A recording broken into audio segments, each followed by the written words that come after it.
This is Hamilton Tiger Cats football on the Ticats Audio Network.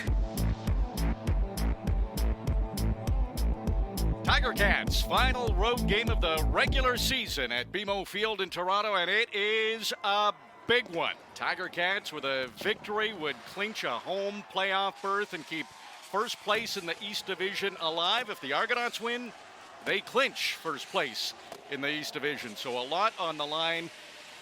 I'm RJ Broadhead along with Luke Tasker, and we're down to crunch time in the season. The math is easy. You win out if you're the Tiger Cats, and you're going to finish in first place. So it's an exciting time of year, but it's also a crucial time of year. Do you feel the Tiger Cats are playing their best football right now, Luke? Yeah, I think they are. And offensively, on paper, it was a step slightly backwards last week. They didn't get that 300-yard passing threshold that they've gotten for the 3 weeks prior to that. But they've been winning games, and they've been playing well on three sides of the ball, good enough to win. They've been playing cohesive, and they look like an entirely different team than they did in the first half of the season when they had struggles and some adversity sort of across the board. I do think they're playing their best. I think they're playing good enough in this last month of football to win a game like this tonight in Toronto. But they've got to keep some of the things going that they've done so well. And number one, they haven't turned the ball over. Jeremiah Mazzoli and the offense is on a very, very impressive streak. Maybe record-breaking or record-tying. That's right. He's chasing it down, and Jeremiah is one of those. He's at a point in his career where he's sort of showing up on some of these CFL, all-time lists, and yes. and he's got some benchmarks that he's been sort of chasing down here. So that would be a great streak to continue for this Ticat team. Some of those numbers, it's, I believe, 58 yards he needs to enter the top 50 all-time passers in CFL history. The team's gone 7 straight games without throwing an interception. The CFL record is 8, and 7 straight games in a 14-game season is pretty good. And when you look at the 7 victories the Tiger Cats have, 0 interceptions. Those 5 interceptions, which is low for a season, came in their 5 losses. So it's a good sign if they don't turn the ball over. But the Argos, they're fascinating. They're finding a way to win. They're in first place. They haven't lost at BMO Field. 7 of their 8 games have been decided in the last 3 minutes. 6 of their wins within 3 points.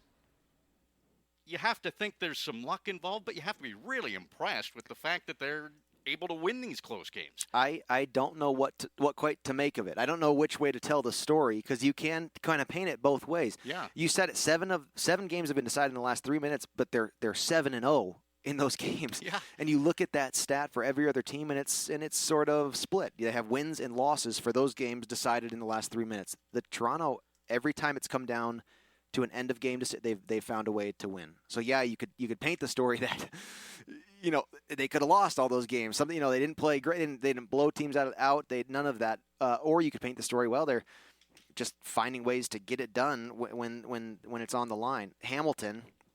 Interesting. I love it's unbelievable. You go down the rabbit hole online. There are stats. Oh, yeah. Oh, my heavens. There are stats that you wouldn't believe out there. You're getting into the media side. You love the stats now. Oh, yeah. As a player, you're all, the numbers are the number. Players got to go make their plays. No, now I'm on the other side. I'm like, oh, my goodness. Yeah, Hamilton hasn't scored in the first quarter in 3 weeks.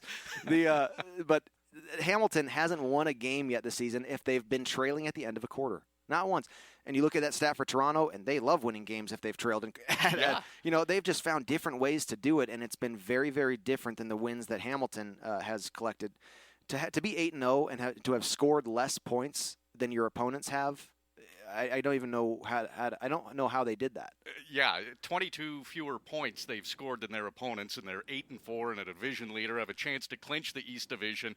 It is a real anomaly statistically, which are another couple of media words that you'll learn to love, especially putting them together. I'm going to write that down. I'm always curious, Luke, with a team going into a season. So I would assume one of the goals would be to make the playoffs, maybe a home playoff berth, and first in the division.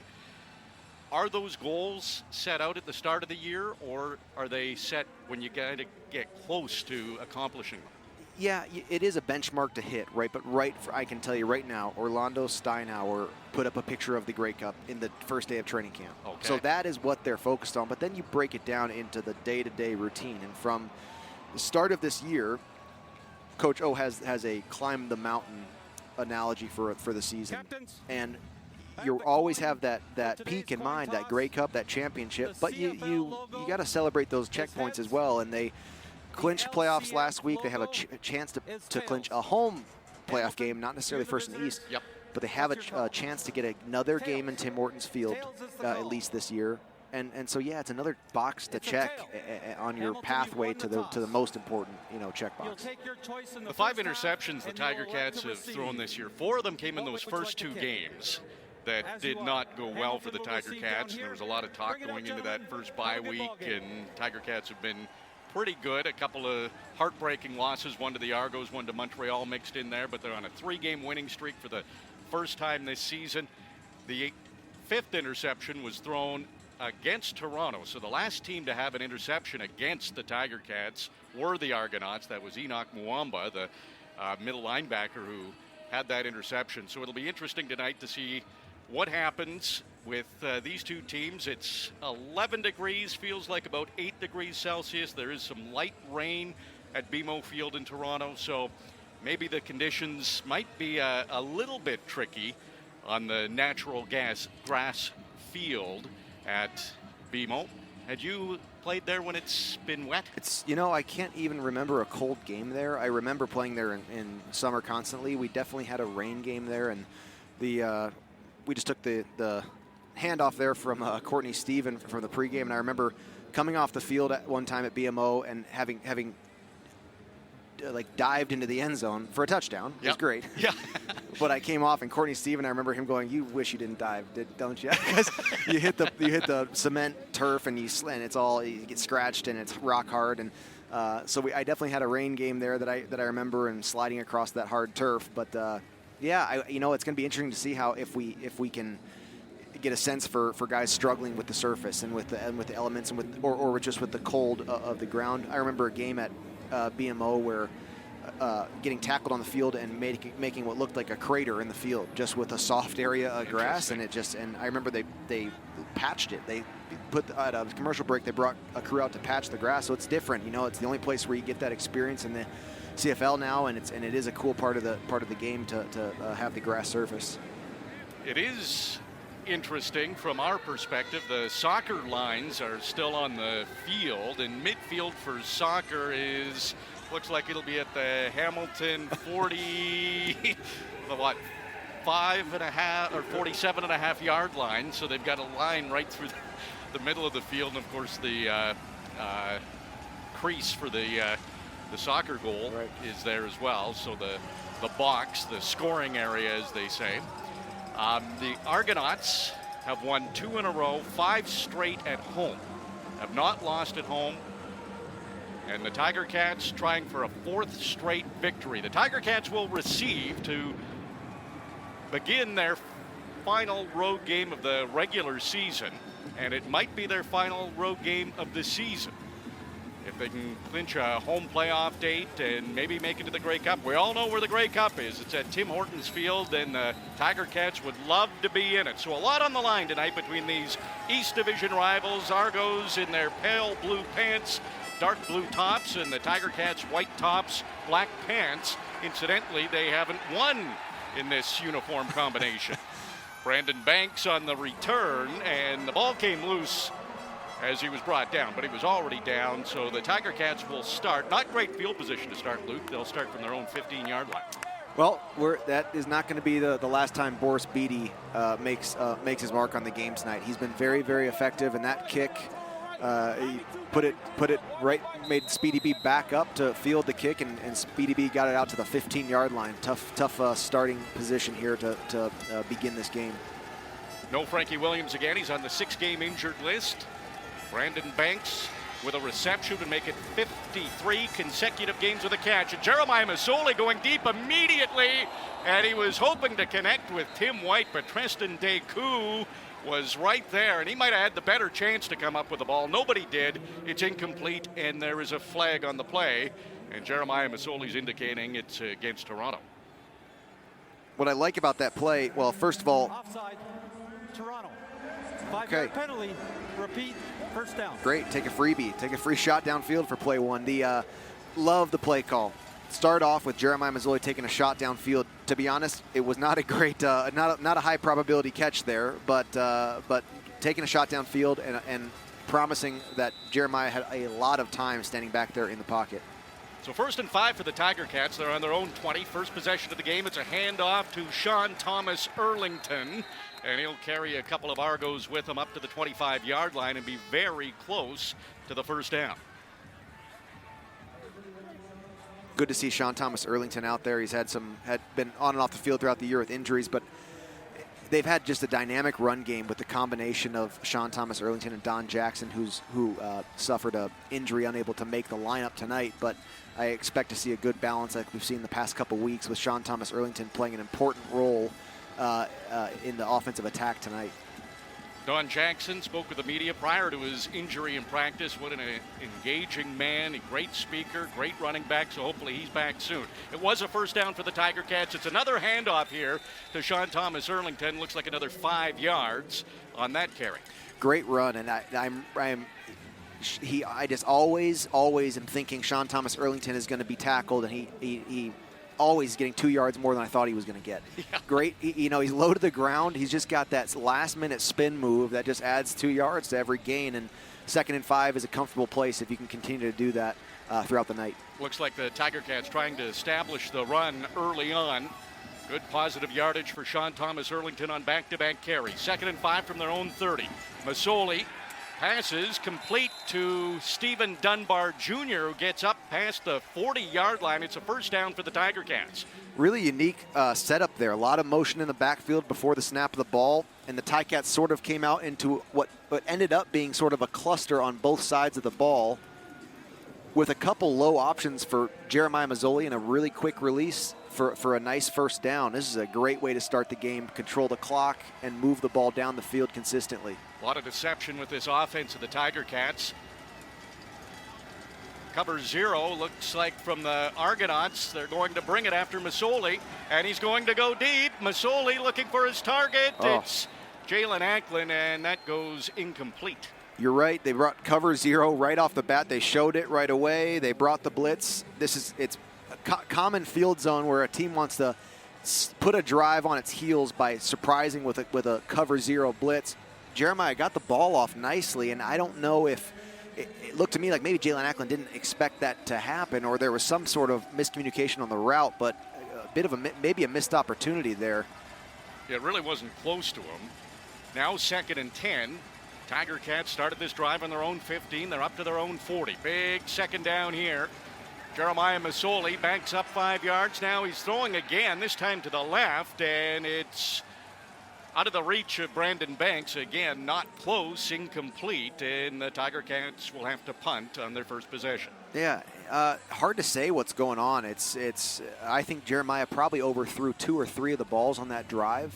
And by the look of his face on the monitors, he probably knows it too. And I think that a little bit of nerves, a little bit of weather maybe, and I think we need to calm down there because there were some missed chances for that drive that just got stopped, still in Ticat territory. Joel Whitford on to punt. As much as the players want to ignore the enormity of this game, it's hard to do so. So maybe a little adrenaline flowing for Jeremiah Mazzoli early on. Yeah, I think so. Good kick here from Whitford. That sends Chandler Worthy back a couple of steps. He'll get up to his 20, maybe to the 21. But the special teams of the Tiger Cats bring him down, and McLeod Bethel Thompson and the Argonauts offense will get their first crack. When we return, there's no score at BMO Field. This is the Ticats Audio Network. Back at BMO Field, Tiger Cats first possession did not score, and now the Argonauts will get their first crack from their own 22-yard line. The Argonauts offense pretty good in the passing game. McLeod Bethel Thompson had 388 yards. That's his biggest game of the season against the Tiger Cats in their last meeting. They'll try a run immediately to A.J. Ouellette. John White was injured last week. DJ Foster wasn't in the lineup, and A.J. Ouellette came in and wound up leading the whole league in rushing yards last week with 107. This was a powerful run here for a gain of about 7. Yeah, really great run. Great way to start the drive off. You you can on the ground get 7 yards on first down and do that consistently, you're a very, very hard offense to predict and to stop. And if you can do that against this Tiger Cats defense, number 2 against the run this season, and they go right back to the run, and it's a hard-fought couple of yards for DJ Foster, and he should be close to a first down.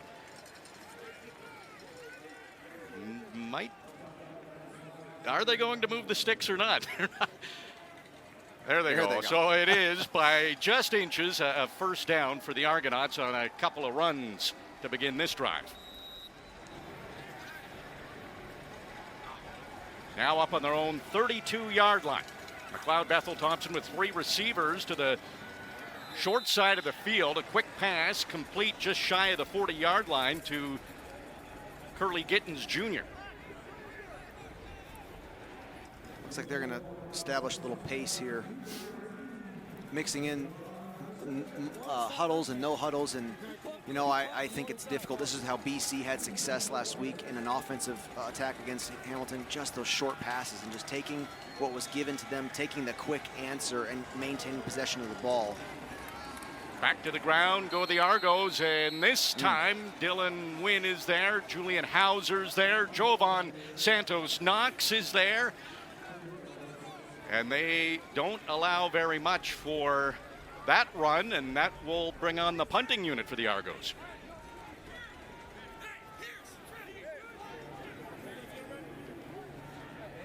So that run defense coming up big.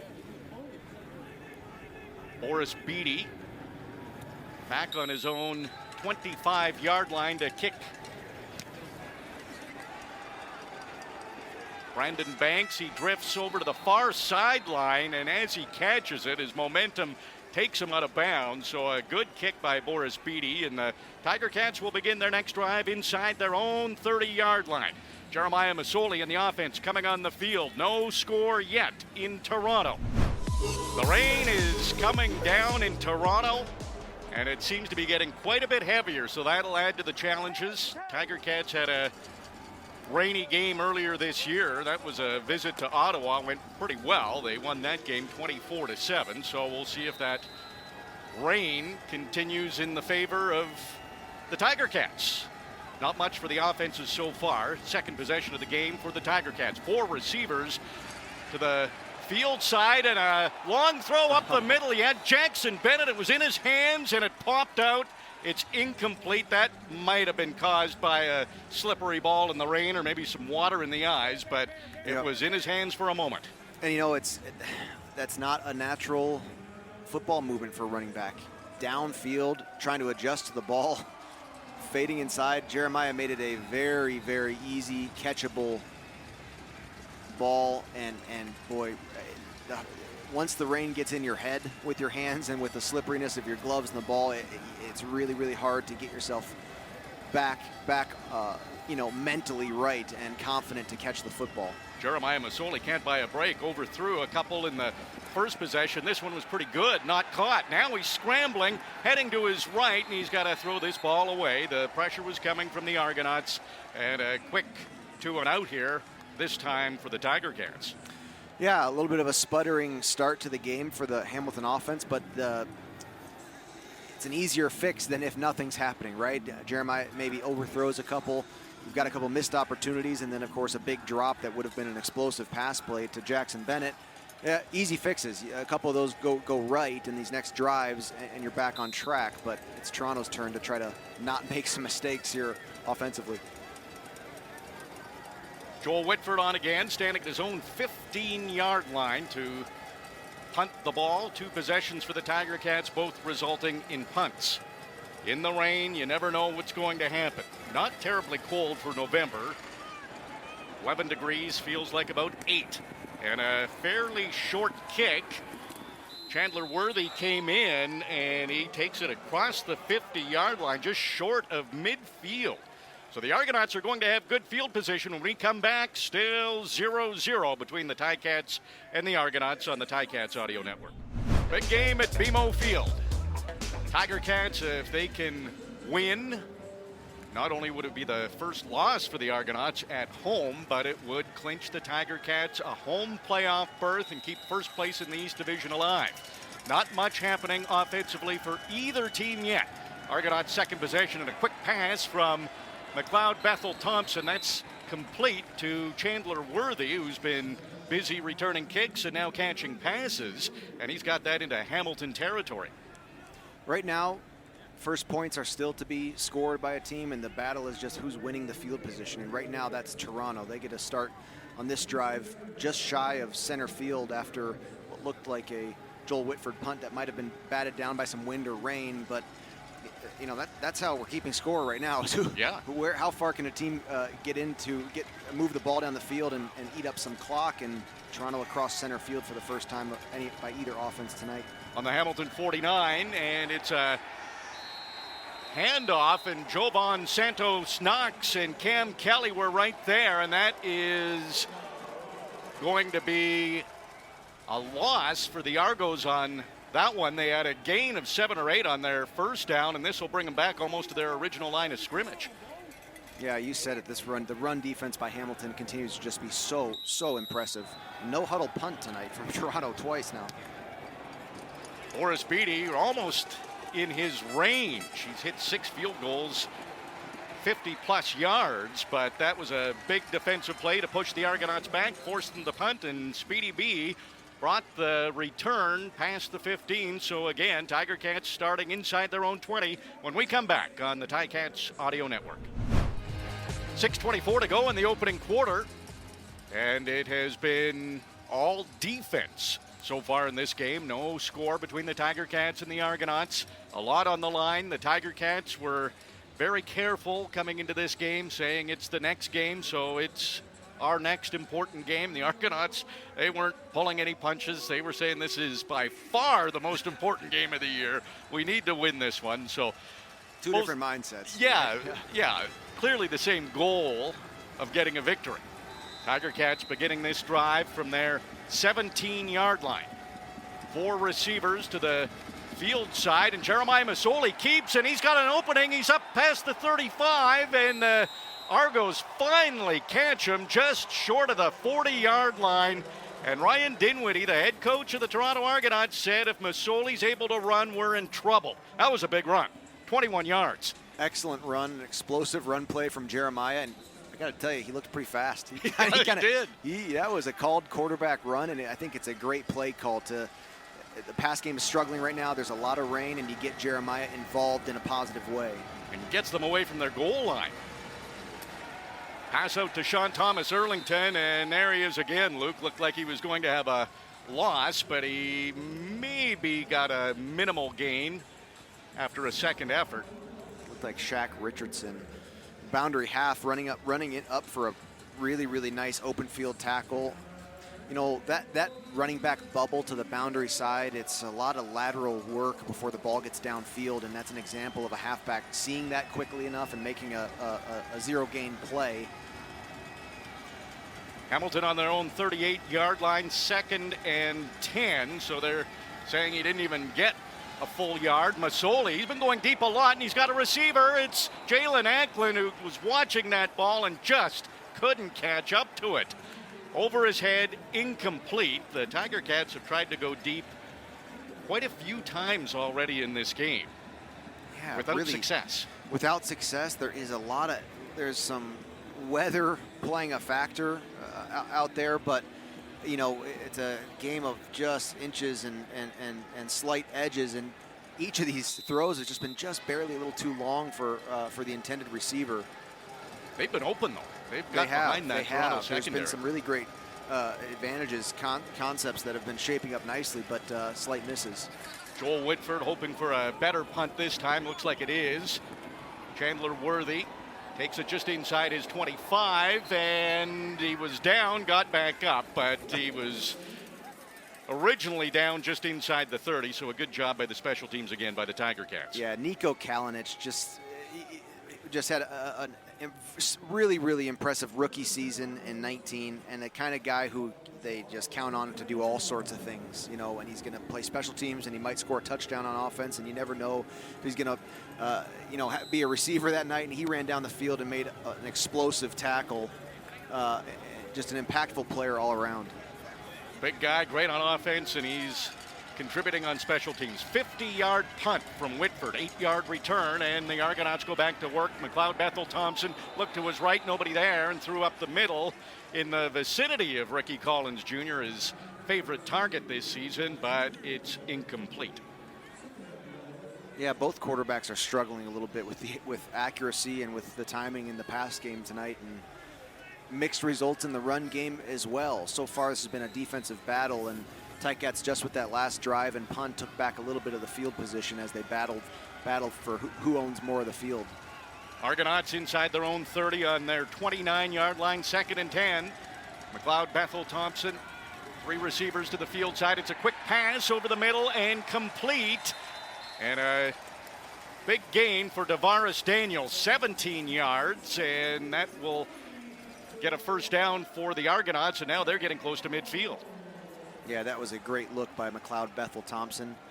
Tunde Adeleke blitzed off of the defensive right edge, and Bethel Thompson put his foot in the ground and threw it right over top of the blitz, just the way they coach it, to the hot route, DeVaris Daniels.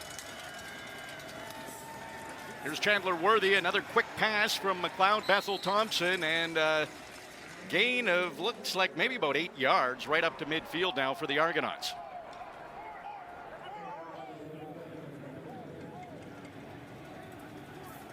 McLeod Bethel Thompson, he's not taking a lot of time to get that ball out of his hands. A lot of compliments going toward the Hamilton Tiger Cats front 4 from the Argonauts.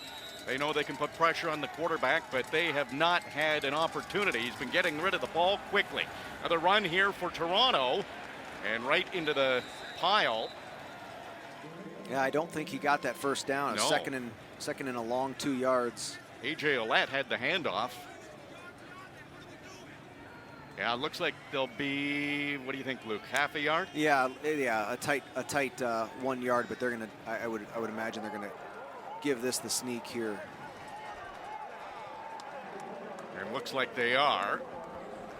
Bethel Thompson heads to the sidelines. Antonio Pipkin comes in, their backup quarterback.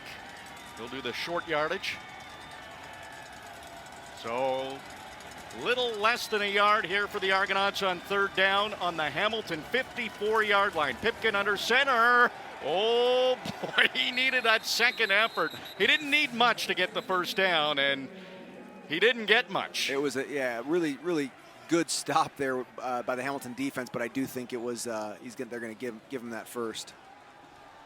The Tiger They're Cats, still arguing though. Yeah, they're so good in these situations, stopping the short yardage, and it's going to be a lot closer than it should have been. It is a first down. You're right. It was the second effort that got it for him, though. Dylan Wynn and Ted Laurent, man, I'm glad I'm not in the front 5 for the Toronto Argonauts. Oh, you love Dylan Wynn. He said coming into this game, we're ready to fight. They're ready to fight. It's going to be a good fight. Yeah. And that's right in the trenches. Almost stopped the Argonauts at midfield, but it is a first down for the Argos. From the Hamilton 53 now. McLeod Bethel Thompson, 3 receivers to both the field and boundary side, and another quick pass. This is complete to Curly Gittens Jr., and he is across the 50, almost to the 45-yard line of the Tiger Cats, and a gain of 5 or 6. Very different approach to the pass game that the Argos are taking compared to Jeremiah Mazzoli and the Ticat offense. Effectively, the Argonaut pass game is an extension of their run game right now. Yeah. They are called short passes. McLeod Bethel Thompson is getting the ball out of his hand right after he collects it from the snap. Jeremiah Mazzoli's taken, 5-6 shots down the field tonight with no success on those big throws, but they're taking shots and looking to connect on one. The Argonauts are really just taking what they can get and moving the ball consistently down the field. That's a great point, Luke. We can see the rain is getting this grass surface a little bit difficult. They've got a cleat cleaner out on the field for the players to wipe all the grass and mud off of their shoes as there's an injured Argonaut on the field. It's offensive lineman Dejon Allen.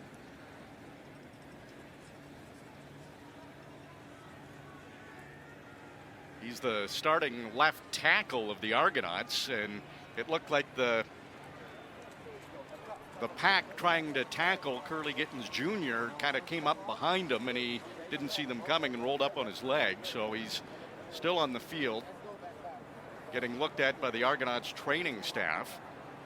Meanwhile, the Argos are into Hamilton territory, and you'd have to think they're pretty close to, at worst, trying a field goal from Boris Beatty. The way he's been kicking, he's hit his last 11 in a row, 6 from over 50 yards this season. The record is 8. So he has been a real asset for the Argonauts. And not much time to go in the opening quarter, just 53 seconds. 5-0 at home this year. No points yet. Tight game, lot on the line. Argonauts trying to clinch the East Division. The Tiger Cats trying for a 4th straight win. If Ticats are able to win their final 2 games, they will clinch first place in the East Division. But you'd have to think the Argos are going to win their final game. That'll be in 4 days. Final game of the regular season. How about that, huh? Against Edmonton, who have to play 3 road games in 7 days. Tomorrow they're in Regina. Tuesday they're in Toronto to play the Argonauts. That's when the Elks had the COVID issues. That was supposed to be played in August. They moved it to Tuesday.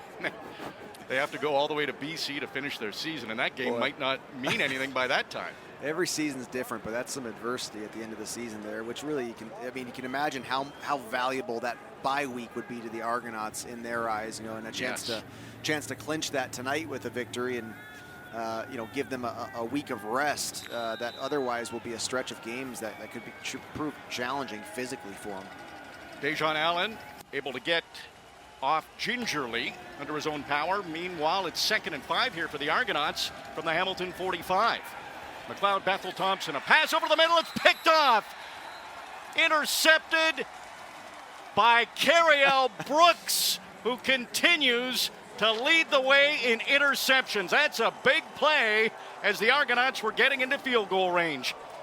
Time and again, this Hamilton defense steals back the momentum right when they need to do it as Toronto is pushing into scoring territory. Cariel Brooks, the CFL leader, steals another one, and it was a really quick release, fast throw from McLeod Bethel Thompson, and Cameron Kelly gets an assist on that because McLeod Bethel Thompson was getting that ball out as fast as he could before taking a shot from Cameron Kelly in the backfield. And it was thrown right to Cariel Brooks. He just had to wait for it to get to him, so that pressure from Cam Kelly. You're right, Luke. He had to get rid of the ball quickly, and a handoff here is the Tiger Cats trying to make something happen before the end of the first quarter. It is a loss, though, of about a yard, maybe a yard and a half on the handoff to Sean Thomas Erlington. Yeah, and that interception, it's too late in the quarter to push points on the field right now for the Ticats, but this drive might. That negative 2-yard play there to start the drive is just a killer for the Ticats. We're just trying to find some offensive traction right now. Masoli 2 for 7 so far. Now on their own 36-yard line, it's 2nd and 12. Last play of the opening quarter. Masoli, pass knocked down. A couple of Argonauts were there. Looked like 6'9" Sean Oakman got some hands on it, and that's it for the first quarter. Great for the defense, not so good for the offense. 0-0 between the Argos and Ticats after a quarter. We'll be back to BMO Field, second quarter action when we return on the Ticats Audio Network. Ticats Audio Network. Welcome back to BMO Field. Joel Whitford on the punt to begin the second quarter, and that will go out of bounds, it looks, after a minimal gain. So the Argonauts are going to start from their own 30-yard line to begin the second quarter. It was rainy. Looks like that might have let up a little bit now, Luke, but certainly the field's wet. McLeod, Bethel, Thompson. 2 receivers to the field side. It's a handoff to DJ Foster. He runs into the arms of Julian Hauser, who digs his heels in, and Simone Lawrence and Jovan Santos Knox, who's been in on pretty much every tackle over the last 3 games, is a part of this one too, to limit the gain for Foster. You know, Simone Lawrence is just going to get at least a hand in. Yes. So while he's chasing down Rob Hitchcock's record tonight, that he's got a chance. It'd be a pretty impressive game, but he's got a chance to get the all-time Ticat tackles record if he can get, what is it, 6 that he needs tonight? To tie and 7 Rob to Hitchcock. pass. He doesn't have a tackle yet officially, and if he does pass, we will be sure to get in touch with Rob Hitchcock and get him on to the broadcast tonight. There's Jawan Preskeson, who was wide open in the flat, and he takes it across the 40 up to the 45-yard line. It's a first down for the Argonauts. Again, just a nice little taking what you can get. That's the CFL run game there, is the short pass to a wide receiver. Yeah. Yeah, and it's effective tonight, and it might be what both of these teams have to rely on if downfield throws continue to be too hard a goal to get. So right what you said earlier, Luke. The Tiger Cats, they're going for deep balls and very short passes for the Argonauts, but it's working right now for Toronto. Another completed pass. Bethel Thompson goes to Tavares Daniels, and he got an extra 5 yards than he probably should have. Looked like he'd be down right at midfield, and he was able to take it across the Hamilton 50-yard line for another Argos first down. Yeah, great second effort there, and got a good 6-7 more yards than he might have, and that gain actually gets him into Boris Beatty territory. I mean, it's a really meaningful extra yardage there that Tavares Daniels was able to get. First possession of the second quarter. It belongs to the Argos. There's no score in this game yet, and a big knockdown by Simone Lawrence. There's a flag flying, and did Dylan Wynn get a hit on Bethel Thompson? That looked like the area of the flag. Major foul, roughing the passer. Hamilton, number 98. 15-yard penalty, automatic first down. Hard to comment on the timing of that, but Simone Lawrence with an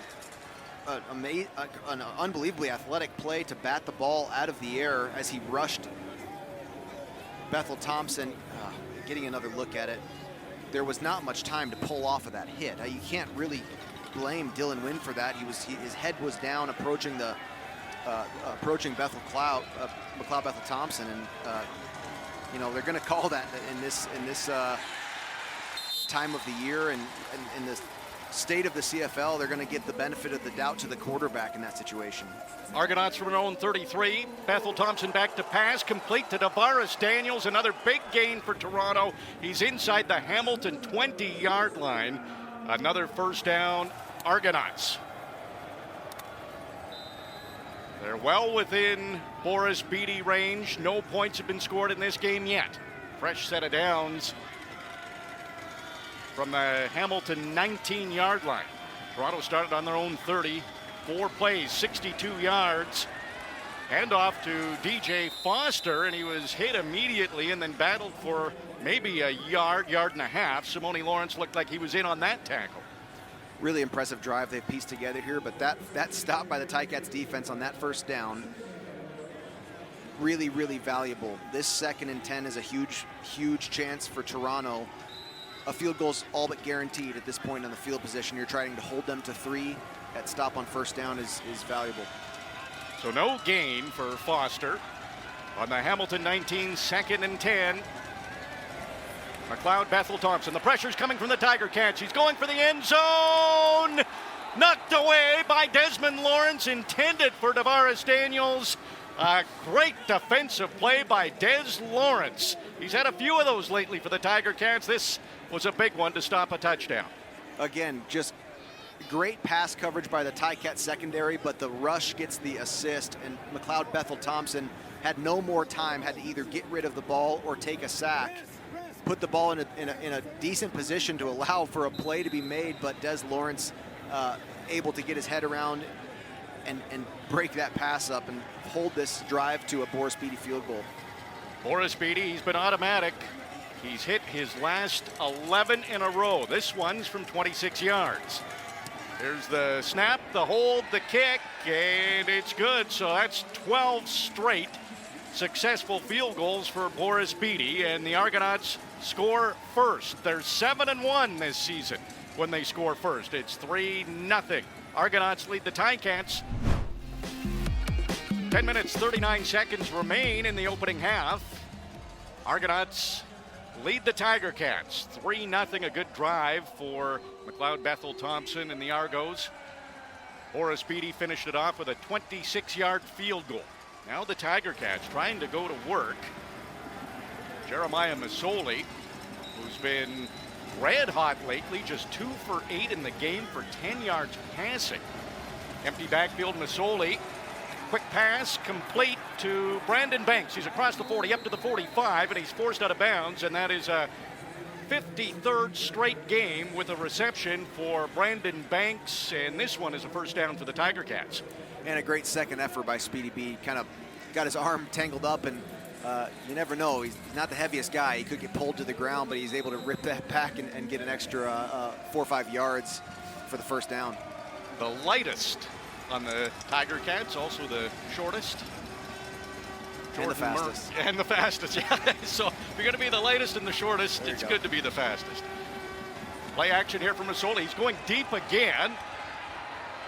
Has a receiver, Stephen Dunbar, but right there, stride for stride with him was Jalen Collins, who's in for Jamal Peters, and he was able to knock that ball away. Another deep pass that doesn't work for the Tiger Cats. But I will say that pass was on the money. He gave Stephen Dunbar Jr. a chance to make the play, and you got to give it to Jalen Collins. That was a well-defended pass. He got his hand right on the football. Pretty impressive pass breakup, but you know, they're going back to it. Tommy Condell is throwing shots right now with Mazzoli, and that, like I said, that pass was on point. They're going to keep it coming, I guess. Forced the Argos to make a good defensive play, and they did. Tiger Cats 1 for 5 on second down conversions in this game. It was a low pass to Brandon Banks. It looks like he came up with it, and he's really close to that first down marker. And they are saying it's a first down for the Tiger Cats. So Speedy B, a couple of big catches, a couple of first downs, and the Tiger Cats move the chains again. They're up to midfield. Great convert for a 2nd and 10, and they're going to pick up the pace here with a little bit of a soft huddle and get right to the line of scrimmage. 4 receivers to the wide side of the field. Argonauts, looks like they're bringing everybody with a cover 0. Pressure's on Masoli, and he's going deep again. Tim White goes up, and this one's knocked away by Cresden Butler. Wow. So the Argonauts, a couple of great defensive plays deep in their own zone to break up what would be a touchdown. First Stephen Dunbar, and now Tim White. So that one was a little different. That was cover 0, and Mazzoli just had no more time. He kind of had to get rid of that before he could really make eyes with Tim White and get that angle just right. And it just, that time actually wasn't quite enough underneath the football, but boy, some low probability throws, but man, they're just taking shots all night. Argonauts getting some hands on footballs. That hasn't happened a lot for Jeremiah Masoli lately. 2nd and 10 from midfield. Masoli wanted to go deep again. He's going to hold on to it and carry it. He's got a first down and more. He'll slide at the Argonaut 40-yard line after getting the first down. Great job there. You could tell Jeremiah Masoli was thinking about it for a second to whether to stay there and keep his eyes downfield. And when he saw that bubble in front of him form, he took off, and it was a sure first down. Great decision, great play, and again, Soli's got the speed to make that happen.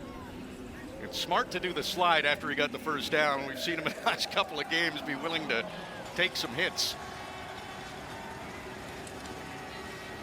Now on the Toronto 42-yard line. Jeremiah Masoli, he's passing again, was looking deep, has to do the check down. That's complete to Malik Irons, and he will get about 3 yards on that play. There is a flag, though. Looked to me like there might have been snap count miscommunication there with the Hamilton Ticat receiving corps. Look, Hamilton, number 82. it looked like a couple wide receivers actually. Jalen Ackland gets the penalty, but I don't think he was the only one who crossed the line of scrimmage a bit early there. So it was a minimal gain for Malik Irons. That'll come back. 7 minutes and 50 seconds remaining in the opening half. Clock is running. Argonauts lead the Tiger Cats 3-0. It's been a low-scoring half. Jeremiah Masoli trying to keep this drive going. Masoli looking deep. He's got time, tons of it. Finally throws to his left, and coming back for the ball was Brandon Banks, but it was broken up and knocked away by Treston Deku. So that Argonauts secondary came up with a few big plays on that drive. I'm impressed with the way that they're covering right now, and Jeremiah Mazzoli had a lot of time. There's been a few times tonight where it just looks like maybe the receiving core of the Ticats and Jeremiah are not totally on the same page, or some times where the receivers almost were surprised that they were, the ball was coming to them. Hard to say exactly. Sometimes you get a game where you're just in a bit of a funk in that way, and a few completions in a row goes a long way for the confidence of that connection. Tiger Cats trying to tie this game. Taylor Bertolette, 48-yard field goal attempt. The snap to Tyler Turnowski. The hold, it's a wobbly kick. It is wide left. And Chandler Worthy is running this ball out of the end zone. Curtis Newton got enough of them to slow him down, and Tyler Turnowski was in there as well. A flag flies at the end of that play. So no points for the Tiger Cats, and the Argos have run this ball up to about the 35-yard line. There are some flags. We'll sort that out when we come back. Argos lead the Ticats 3-0 in the second quarter. This is the Ticats Audio Network. Welcome back to BMO Field in Toronto, and that penalty was against the Tiger Cats. Looked like a late hit, Luke, and now the Argos have great field position. Yeah, Tyler Turnowski came in late, and you're trying so hard to get downfield, but that is so costly. They're in better starting position than they would have been if the Ticats would have gone for it on third down. You're right. You're right. They're starting on their own 49-yard line. It was a 48-yard field goal attempt. DJ Foster running to his left, so he was running laterally for a ton of yards before he finally turned it upfield and still wound up with about an 8-yard gain. Yeah, McLeod Bethel Thompson found himself as the lead blocker there for a second. The play, it was a wide receiver screen to the right, and the Argos are all the way on the left hash after a crazy 8-yard gain. But boy, costly penalties in the return game on either team. It's just the penalties in the kicking game really change the course of field position and the course of a game. 3-0 Argonauts. Another handoff. DJ Foster battling for the yards, battling for the first down, and he'll have it. He's to the Hamilton 50-yard line. And the way Boris Beatty's been kicking, they're almost within his range. Yeah, he has been on fire and moved the chains again. They're getting close, certainly. 5 minutes, 45 seconds to go in the opening half. Just one field goal in the game that was successful. Boris Beatty from 26 yards. Taylor Bertolette missed from 48, and then Chandler Worthy ran it back 41 yards. And here we sit, the Argos with a first down on the Hamilton 49, and McLeod Bethel Thompson with some time, and he throws to his right. He was looking for Curly Gittins, and he couldn't come up with it. It's incomplete. And for all the shots that Hamilton's taken downfield with just incompletion after incompletion tonight, the Argonauts have had no better luck on downfield passes. They've involved the short pass game into their approach, but neither team has had any luck downfield tonight. 2nd and 10 now for the Argos from the Hamilton 49-yard line. This is a big down for the Hamilton defense. Right about the middle of the field, McLeod Bethel Thompson is going to be sacked, and it is Garrett Davis who gets the quarterback sack. That pushes the Argos back. They'll have to punt. Huge time for a sack, timely as that Ticats defense always is, and back out of scoring range. I mean, what an enormous loss of 10 yards there that Jagera Davis gives back to the Ticats. Jagera Davis takes over the quarterback sack lead for the Tiger Cats with his 5th of the season. Defense, they have the knack for timing. When they need a big play, they've come up with it. Good kick from Beatty. Brandon Banks caught it at his 10, and he was on the outside of the numbers, so not a lot of room to work, and he battled for a few yards, but tough starting position here for the Tiger Cats offense. 4 minutes, 16 seconds to go in the half. Tiger Cats trail 3-0. Tiger Cats trying to even this game up. They've got a long way to go, though. They're going to be starting from their own 20-yard line again. Tough starting position to begin a drive, Luke. Yeah, it is. Boris Beatty has been impactful with the field position battle all night, and each punt he's had, Speedy B has been catching the ball outside the numbers. That's the most important thing a punter can do, is get that ball in the returner's hand close to the sidelines. Jeremiah Masoli took the snap in the shotgun and immediately took one step forward, passed it, and it was complete to David Ungerer, who gets a gain of 9. A good play on first down for the Tiger Cats. That opens up some options. Handoff this time to Sean Thomas Erlington, who runs into the pile. He gets across the 30-yard line, so that should be plenty for the first down. Nice. I like how they take the line. Tommy Condell has him go no huddle for that 2nd and short. Move the chains right away before the defense has time to adjust or make a call after that nice gain to David Ungerer, who, by the way, found himself number 3 to the slot there, an unusual position for the wide Z receiver. He's been doing a great job with filling in that role all season. Just over 3 minutes to go in the half. Getting close to that 3-minute warning. Hamilton, fresh set of downs from their own 31. It's a handoff to Sean Thomas Erlington, and he runs right into the heart of the defense again and gets a gain of 6 or 7. And it's the 3-minute warning. It has been a quiet half offensively. Argonauts lead the Tiger Cats 3-0. Tiger Cats moving the ball, though, and we'll see what they can do as this half gets close to completion. 3-0. Argos lead the Tiger Cats on the Ticats Audio Network. 2 minutes, 57 seconds to go in the opening half. Tiger Cats looking to get their first points of the game. Still have a long way to go. 2nd and 4 coming up. They'll be on their own 38-yard line. Tiger Cats come in with 3 straight wins. A victory here would clinch them at least a home playoff game. It has not been a good half offensively, and this snap doesn't even happen. And play is whistled down, flags fly, and it looks like it's probably against Hamilton. They're going to discuss it down there. Both teams are pointing at the other team. They've got opinions, yeah. Still no call. Here it is. Procedure. Hamilton, number 54. 5-yard penalty. Remains 2nd down. So Chris Van Zyl, the wiliest, saltiest vet you ever met in your life. But I'll tell you what, he is notorious. Every now and again, and I'll tell you what, he's telling that offensive line right now, he's saying, no, I timed that perfectly. He always thinks he was right on the money and everyone else was wrong. He's ready to do his job, and sometimes a little overzealous. Well, now it's 2nd and 8, so 2nd and long here for the Tiger Cats from their own 33. Jeremiah Masoli with an empty backfield. He's going deep again.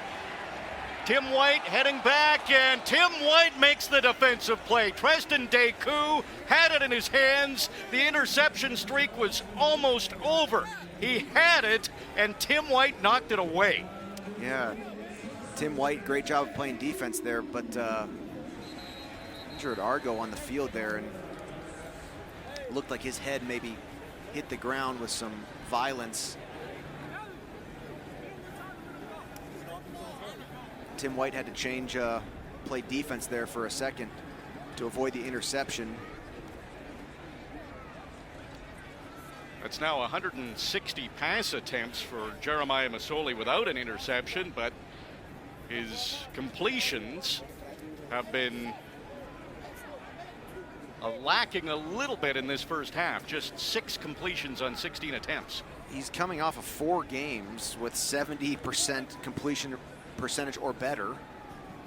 He's got some work to do tonight if he wants to keep that completion percentage intact. Treston Deku on the field here, and you know, you start to focus on the opportunity to make an interception, and it's hard to do that and protect yourself at the same time. And boy, he really hit the turf hard on his way to the ground. Initially, Luke, I thought he was disappointed that he didn't come up with it, but we're seeing a replay, and he does hit the back of his helmet on the turf. And inadvertently, Tim White, you know, breaking up the pass, you know, sort of accelerated Deku to the turf, and yeah, boy, when you hit the back of your head hard on even on a grass field, it's really, really jarring. So Treston Deku now in a sitting position. It was a good defensive play. That deep ball just has not worked for the Tiger Cats in this game. They've tried it numerous times. No luck. Boy, they have, and there's been some overthrown passes, some great defensive pass breakups, some rushed throws when the pressure was when a blitz was brought by the Argonauts defense, but for all sorts of reasons, that has not made a connection tonight, and they refuse to quit trying, though, Tommy Condell and Jeremiah Masoli. Well, they've had some receivers back there, but lately the Argos secondary has been getting some pretty good touches on some of those passes, and Deku able to walk off the field under his own power along with the Argonauts training staff, but he did get his bell rung for sure as he landed trying to make that interception. And Tiger Cats will have to punt. There's 2 minutes and 43 seconds to go, so they'll need a big stop from the defense to try to get this ball back and put some points on the board before the end of the half. Joel Whitford inside his own 20.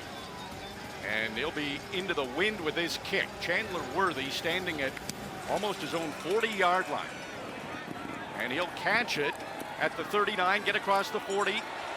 He's across midfield, and he's inside the 45, the 40, down to the Hamilton 35-yard line. It's a big return from Chandler Worthy, and the Argonauts are in great position now to put more points and extend their lead. Explosive return. Boy, he did a really, really great job of finding a gap and being patient enough and then bursting through. Could have been a really could have been returned for a touchdown if not for Bailey Feltmate, who made a shoestring tackle on the sidelines, but great opportunity for the Argos here now. They start this drive on the Hamilton 35. McLeod Bethel Thompson throws to his left, wide open is the receiver. It's complete to Curly Gittins Jr., and he is down to the Hamilton 20-yard line. Another first down for the Argos. 15-yard gain.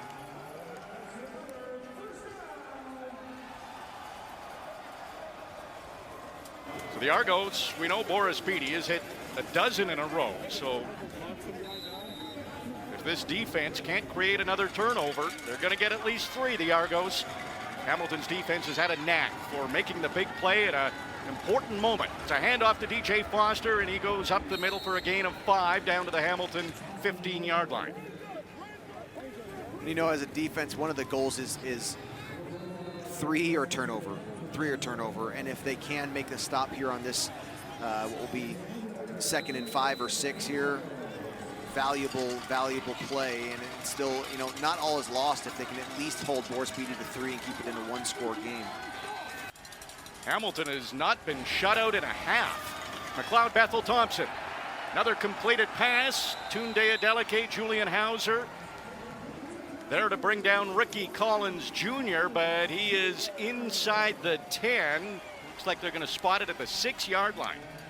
Cameron Kelly, the Sam linebacker for the Ticats, came off the edge there, and McLeod Bethel Thompson did a really, really great job of getting up and over top of that blitz to get a quick throw in, just impressive play. And again, taking what they can get, not forcing anything, taking the short throw. It's not exactly the approach that we've seen from the Hamilton offense tonight. Argos on the Hamilton 6. McLeod, Bethel Thompson backing up, the pressure coming. The pass is complete to Drez Anderson, and he is down at the 1.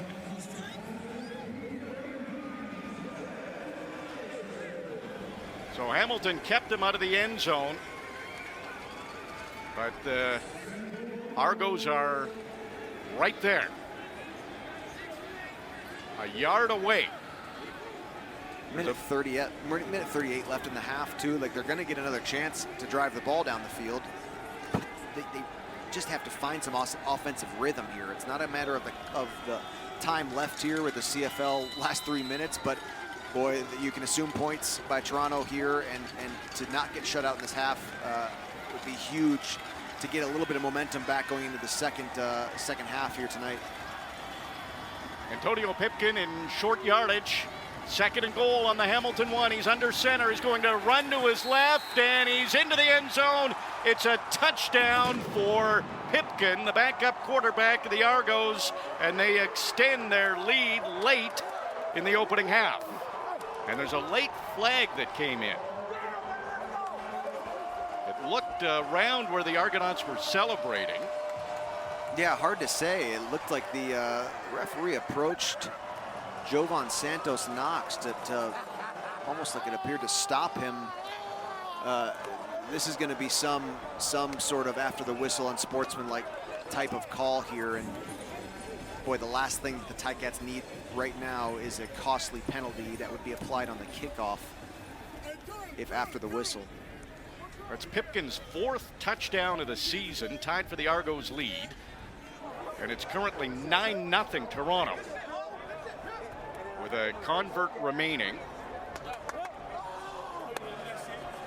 And you're right, Luke, the Tiger Cats will get this ball back, and it would be huge for some momentum going into the second half if they can move the ball and get some points. Yeah, a situation like this, you've got your yard line in mind that your kicker needs to get points, and you're trying desperately just to get disqualification. Hamilton, number 45. That penalty will be applied on the kickoff. Disqualification to Jovan Santos Knox, the hottest defensive player for the Tiger Cats. Back-to-back games of double-digit tackles, and he's done. Boy, and that's all the explanation we're going to get.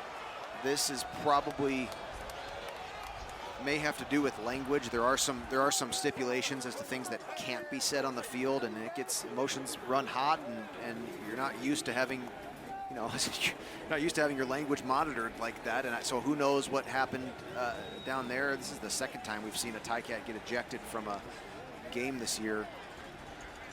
Well, that's a massive loss to the Tiger Cats defense. He came in leading the team in tackles. Simone Lawrence had for most of the year, and with those back-to-back 10-tackle games, Santos Knox was leading, but with 1:18 to go in the opening half, he's done for the game. So the Argos coming off that touchdown. Antonio Pipkin ran it into the end zone from a yard out, and now Boris Beatty trying for the convert. There's the snap, the hold, and Beatty's good. It is 10-0 for the Argonauts. The Tiger Cats offense has just not been able to get anything going, have not been shut out in a half, and they're in danger of that happening with 1:18 to go. Yeah, this is not the Jeremiah Mazzoli or the Hamilton offense that we've seen over the past month of the CFL season. But that's what it takes in the CFL, and you get close to playoffs, and sometimes you have to win a game in a different way than you've won all year. Sometimes you have to find a new way that wasn't really things that were working aren't working, and so you got to figure it out, and this is going to be an important adjustment halftime here. Something that they have to reestablish their passing game, and if it's not the downfield shots that are going to work, it's got to be something else. No Don Jackson. He had been a real catalyst for the offense. Tiger Cats have led at the half for 7 straight games. That is definitely in danger. Have not been shut out in a half. They trail 10-0. And so much on the line. If the Argos win, they'll get first place in the East Division. This is a little unusual. They're lining up for the kickoff after that ejection from the game. Jovan Santos Knox On the Hamilton 50. on the Hamilton 50 arena field kickoff. So I guess let me think here. Right, so I'm trying to review the rules in my mind here. A Hamilton player has to touch the ball in order to get a single. You can't just blast this out for a single. But I think more likely you try to pin the Ticats deeper. So this will there you go. float into the end zone, and David Ungerer was 10 yards deep into the end zone, took a knee. Yep. So I'd say that's a smart play by David Ungerer, and also I guess a good choice of kick by Boris Beatty, or more so Ryan Dinwiddie there. You're going to force the single, and so now you make it an 11-point game, and even a harder gap to bridge than the 10 points. And I don't know if I've ever seen a kickoff from the opposition's 50-yard line. That was very unusual.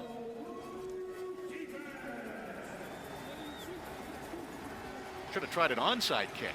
Yeah, you maybe, and then you're in field goal range. Yeah, that might be a situation you don't quite have practice or have in mind. That's right. It's not in the playbook. So a handoff on the opening play of this drive for the Tiger Cats to Sean Thomas Erlington. Looks like he got 5 yards up to the Hamilton 40-yard line. Still a minute 8 to go. 2nd and 5 coming up for the Tiger Cats. So Ticats are on their own 40-yard line right now. You think you've probably got, 25, almost 30 yards to go before you're in a reasonable field goal range here, and that's definitely what they're trying to do before this half is over. Empty backfield. The pass out to the right to David Ungerer Jr. He reached for it but couldn't come up with it. And it's incomplete, and the Tiger Cats will have to punt. And Argos are going to get this ball back with just under a minute to go in the half. And again, 10 minutes ago, there was a minute and 18 seconds left on the clock, and now there's 55 seconds. It's like, Toronto's going to get a whole other chance to try to push the ball, what will probably end up being something like 25 yards to get into field goal position. There's just the never ends. You're never out of these last 3 minutes of these halves. Punting into the wind, Joel Whitford.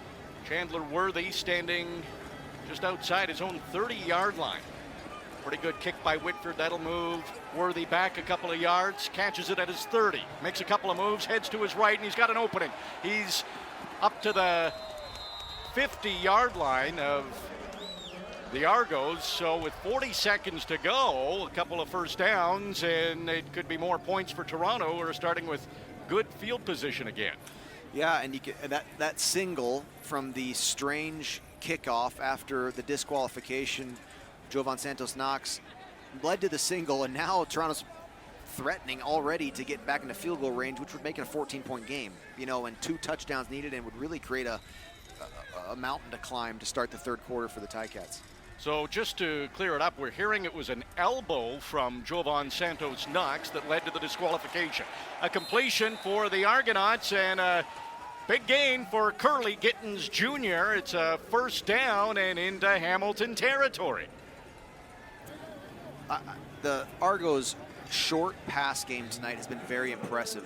McLeod Bethel Thompson's high completion rate on these quick throws, where he's just taking and making a quick decision and getting the ball out of his hands, and it's been an effective approach for them tonight. McLeod Bethel Thompson 13 for 17, 136 yards in the game. Now on the Hamilton 54. Another quick pass, another completion inside the Hamilton 50. That's to Dejan Brissett. A high half, low corner, cut contour to the Hamilton defense, and they ran and Argonauts run 3 hitches easy. McLeod Bethel-Thompson just picks the guy who's the most open and gets the ball out of his hand quickly. Under 20 seconds to go, McLeod Bethel-Thompson, he's going to run, and he slides. He'll be short of the first down, I think. They're going to spot him at the 45-yard line. There's 13 seconds to go. They're going to try to squeeze another play. They might have to close to the first down, but I don't know if you want to fool around with this clock very much. Yeah. Hamilton, number 26. Oh. 10-yard penalty. First down, Toronto. Another penalty to the Tiger Cats. That's interesting. They called an illegal contact on Cariel Brooks, who made contact to the slot receiver on the boundary side. But I'm not sure where the penalty would be called there. That was a strange call in my opinion, but really costly, no less. And they're going to take another shot here with 10 seconds left. Going for the end zone. It's incomplete. Trez Anderson was the intended target. So on the Hamilton 39-yard line, there's 8 seconds to go.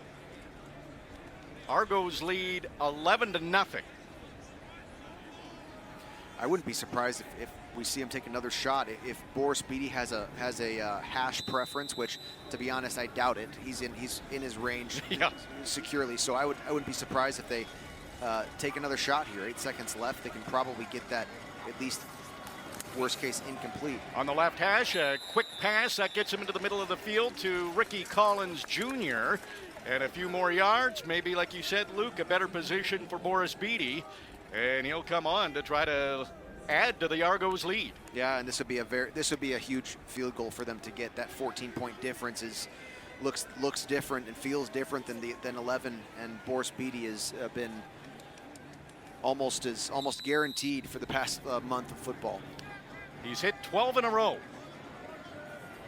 Beatty has hit in this game from 26 yards. This is a 39-yard field goal. This will be the last play of the half. And he's put a field goal through against the Tiger Cats with no time on the clock. That was last time at Tim Hortons Field. He does it again here at the end of the half. So a successful 39-yard field goal from Boris Beatty and the Argonauts. They did all the scoring in the opening half. A 14-0 lead. So for the first time this season, the Tiger Cats are shut out at the half. They'll need a big second half if they hope to win this game at BMO Field. 14-0. Argos lead Hamilton. Tiger Cats at the half with Louis B. and Courtney Stephen is next on the Ticats Audio Network. Welcome back to BMO Field. The Argonauts did all the scoring in the opening half against the Tiger Cats. 14-0. Toronto leads Hamilton. First time all season the Tiger Cats have been shut out in a half. And that stat we've been talking about for a couple of weeks now about Tiger Cats trailing after a quarter. They haven't won a game. So they didn't trail after the first. There was no scoring, and Argos had that big second quarter. Hamilton kicking off, so the Argonauts going to start the second half in excellent field position. The little squib kick. Yeah, there, it was a short kick, and Argos are going to start from their 45. Yeah, not exactly the best first play of the half there. I don't know if it was a mishit or a called sort of squib. I actually do think it was probably got off Bertolette's foot a little bit strangely, but sure enough, here they go on their own 45-yard line for a short field to drive here. So Des Lawrence, who's really emerged as great in the Hamilton secondary, he's injured and will not return. We know Jovan Santos Knox is ejected from the game, so this defense has lost a couple of key contributors of late, and a 5-yard gain on the ground for the Argos on first down. And they go right back to what's been working for them all night, and that is quick throws with receptions where their receivers are catching the ball with less than 5 yards downfield. And maybe yards after catch, maybe not, but that's second and 5. You can get that all night. McLeod Bethel-Thompson, 15 for 20 in the first half for 148 yards. There's another quick pass, and Chandler Worthy gets this across midfield, and the Argonauts have a first down, and they're in Hamilton territory. And there you go again. And Chandler Worthy, so shifty. He gets the ball in his hands. That's a guy who is a weapon for the yards after the catch that he can get. And again, it's an extension of the run game. They're just so quick to get the ball out of McLeod Bethel-Thompson's hand, and it's been effective, and it continues to be. Chandler Worthy is second in the league in all-purpose yards, behind only Devontae Dedman of Ottawa. Here's a handoff. It's to DJ Foster, and it gets around the left side, across the 50-yard line, just short of the 45, but a gain of 8 for the Argos. The Ticats went cover 0, and a run play into cover 0 is sort of a risk-reward situation. High chance of getting that blown up in the backfield with a 7-8 man rush, but if it breaks loose, there's not much left in the defensive secondary. That was a great 8-yard gain there, and the Argos continue to control this drive. Kyle Wilson was in at linebacker. It's 2nd and 2 here for the Argonauts from the Hamilton 46-yard line, and they needed to get across the 43, and it looks like they did for another first down for the Argonauts. So they keep this drive going in Hamilton territory, and they're in Boris Beatty range now. Yep, we keep on saying it, and it's so true. He's going to be a weapon for him all night, and they just got into that Beatty territory. Argos are with the wind. It's a pretty gusty wind, off and on rain, heavy at times tonight in Toronto. Argonauts up 14-0. Early second half, play action. McLeod Bethel-Thompson completes another pass inside the 35 now. That's to Davaris Daniels, and Luke, those short passes, he's quick getting it out of his hand, and he's not missing. Yeah, that was nice. Davaris Daniels and Drez Anderson had a little cluster stacked motion to the boundary side, and a really nice little option route there by Davaris Daniels to catch that on a slant route and move the sticks again. Excuse me, just about. It's 2nd and 1 now. Yeah, very close. They spotted a little short of the first down, but plenty of options here for the Argos. 2nd and inches. Another play action for Bethel-Thompson, and he's got tons of time. Now he throws deep, looking for the end zone. Intercepted by Stavros Katsantonis at the 4-yard line. They're discussing it right here. Great play by Katsantonis, and Bethel-Thompson's hanging his head. That was an errant throw. We'll see what the call is. There is a flag. This Hamilton defense looked like they came up big again to avoid points, but this flag will be interesting. What a diving catch by Katsantonis, a rookie out of UBC.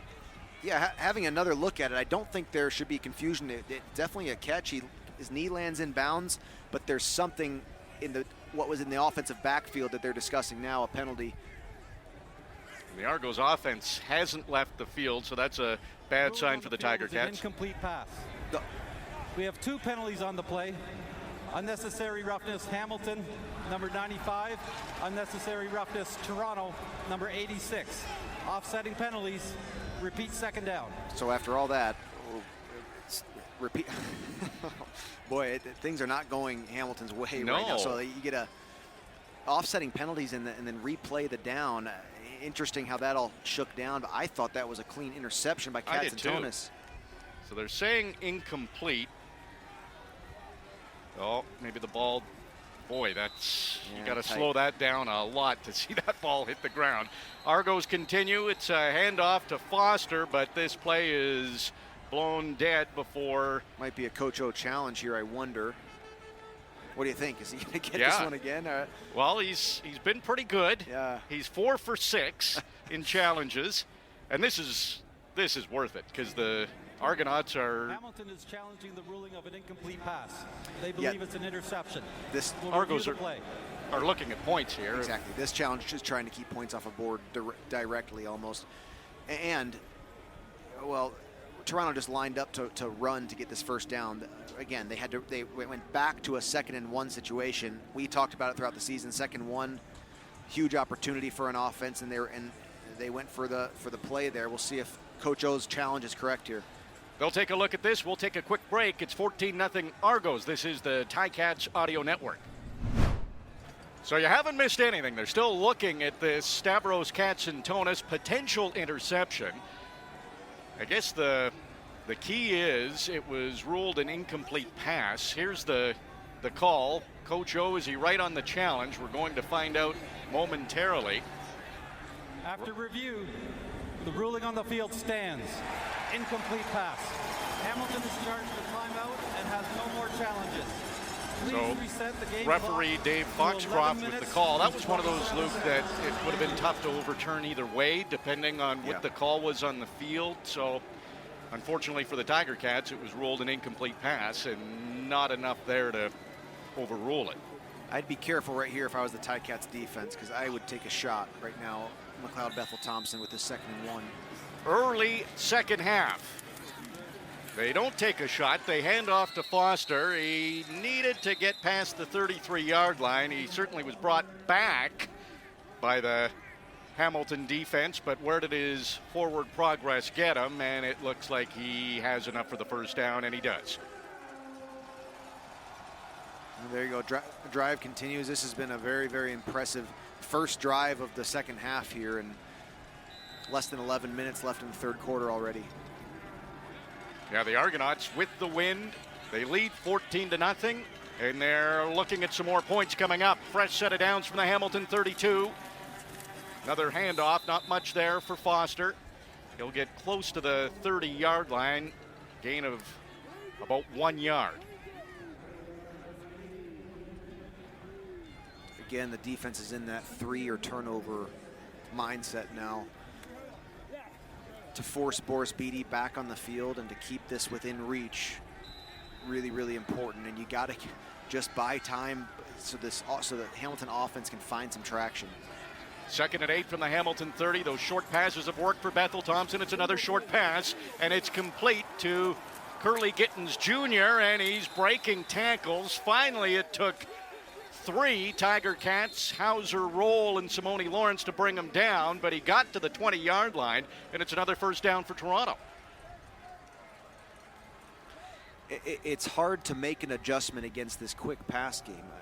There's sort of an inherent defensive philosophy to not let the big play happen. It's not get beat deep, but if it's a slow bleed all night, that's still a bleed, and it hurts. And so, you can play aggressive, you can play man coverage, but you risk the big play in that with that strategy. So, neither here nor there. They've got to pick one way and go with it.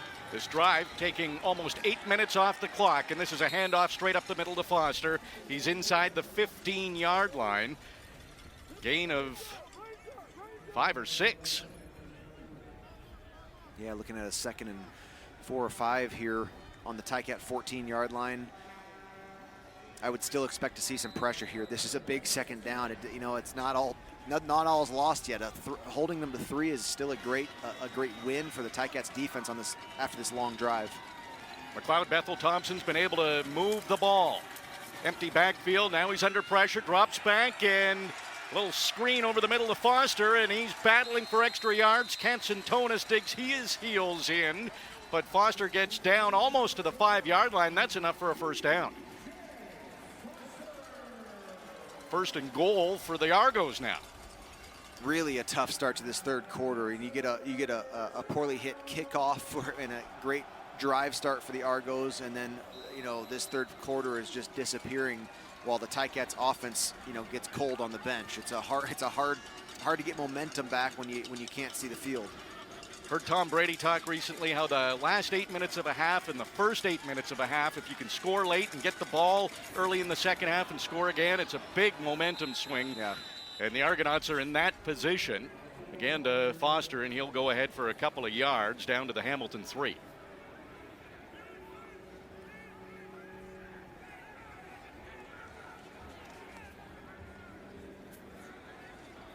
So the Argonauts on this drive have taken half of the third quarter off the clock. And they're 2nd and goal from the Hamilton 3-yard line. Defense needs a big stop here. McLeod Bethel Thompson, he's going to pass, holds on to it, runs to his left, and he has to throw it away. The pressure was coming. There were 4 Tiger Cats surrounding him, and he wisely threw that ball. Let's see what the Argo Ryan Dinwiddie's team chooses to do here. McLeod Bethel Thompson staying on the field. before Speedy walks on there. So they'll take their three and get off. But boy, 7 minutes and 39 seconds they ate up there, and time for the Ticat offense to find a rhythm quickly here. So it looks like they're going to hold the Argos to 3, like you said, Luke. McLeod, Bethel, Thompson, he's the holder, so you never know what'll happen here. This is a really short field goal. Bethel Thompson set up at the 11-yard line.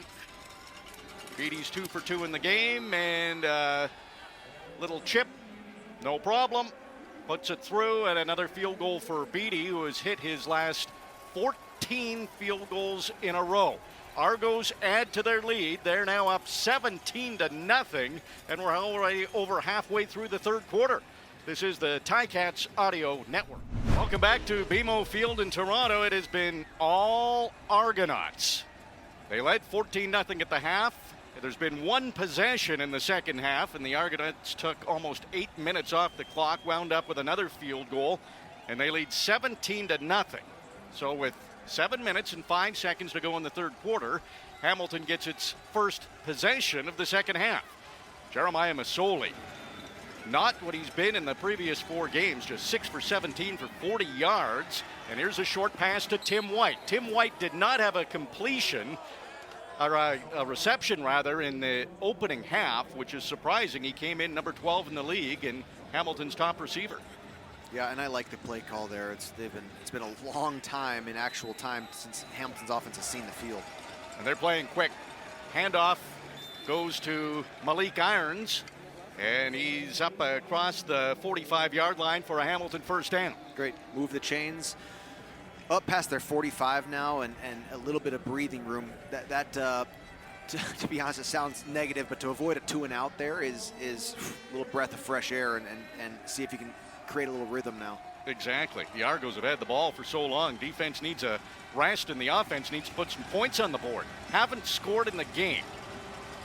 That's surprising for the Tiger Cats, who have been able to produce lately. Jeremiah Masoli looking for someone open, has to do the check down. It's to Malik Irons, and he's got some open space as he gets across midfield, across the Argonauts' 45-yard line before he's forced out of bounds. It's a first down for the Tiger Cats on that 19-yard gain. So I got to give it to Tim White there. Not a big body, and he's in the offensive backfield picking up a blitz, a twisting blitz there to give Jeremiah Masoli enough time to get out of the pocket and deliver the ball downfield. Impressive job in protection. Good blocking by Speedy T. Oh, wow. Don't tell Brandon Banks about that. Jeremiah Masoli, he's got tons of time. Stayed in the pocket. Now he has to roll to his right. Looking for someone downfield. The throw, it's low. Brandon Banks. He got it. Speedy B dives to make the catch. That's a huge reception for Banks, helping out his quarterback and helping out the team. Almost to the Hamilton, or the Toronto 25-yard line. Looks like they'll spot it at the 26. He heard that Speedy T comment. That's right. He said, no. Speedy B, Speedy T. Great catch there by Brandon Banks. Coming back and diving to make the catch. Handoff goes to Malik Irons, who never did get tackled to the turf. Forward progress was stopped. He got across the 25-yard line, gain of about 2. And Jeremiah Masoli, with 84 yards passing in the game, is now in the top 50 all-time in CFL passing yards. Nice checkpoint to hit in a uneventful game offensively for the Ticats. Yeah, no kidding. No points yet, but it looks like something's cooking here.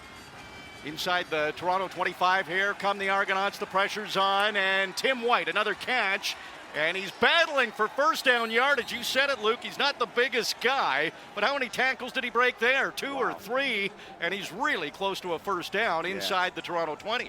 Great aggressive play by Tim White. An impressive job by Jeremiah to be patient, but he had to get out of there. There was a lot of blue jerseys in his face, and he found Tim White underneath. This does look different than the first half of play. It's a little bit more, they're not taking those low probability shots downfield. Jeremiah's taking what he can, Tim White's been an important part of this this drive here. Under 4 minutes to go in the third quarter. Jeremiah Masoli, he's on track now. 4 straight completions. Ball on the Toronto 17-yard line. Another opportunity to pass for Masoli, but that evaporated. The Argos were able to get to him and sack Jeremiah Masoli. Sam Anchapong makes the quarterback sack. 2nd and 14. It's not what you imagined at the end of this drive, but the most important thing here is to not force something downfield. You have points right now. You're going to give it to Taylor Bertolette, short of a 14-yard gain for a first down here, and that's okay. You need points however you can get them right now. Don't make a mistake here or force something, an errant throw or a turnover. Ball on the Toronto 20-yard line. It's 2nd and 13. Jeremiah Masoli takes a couple of steps back, stayed in the pocket. Now the pressure's coming again. He's running to his right, gets rid of the ball, and Sean Thomas Erlington can't make the catch. So the Argonauts are able to stop Hamilton on this drive, but Taylor Bertolette will come on to try for the field goal. No doubt the Tiger Cats wanted to get this into the end zone. They were in the red zone, but they will take any points to get that goose egg off their side of the scoreboard. 27-yard field goal attempt coming up for Taylor Bertolette. He's 0 for 1 in the game, missed from 48 yards.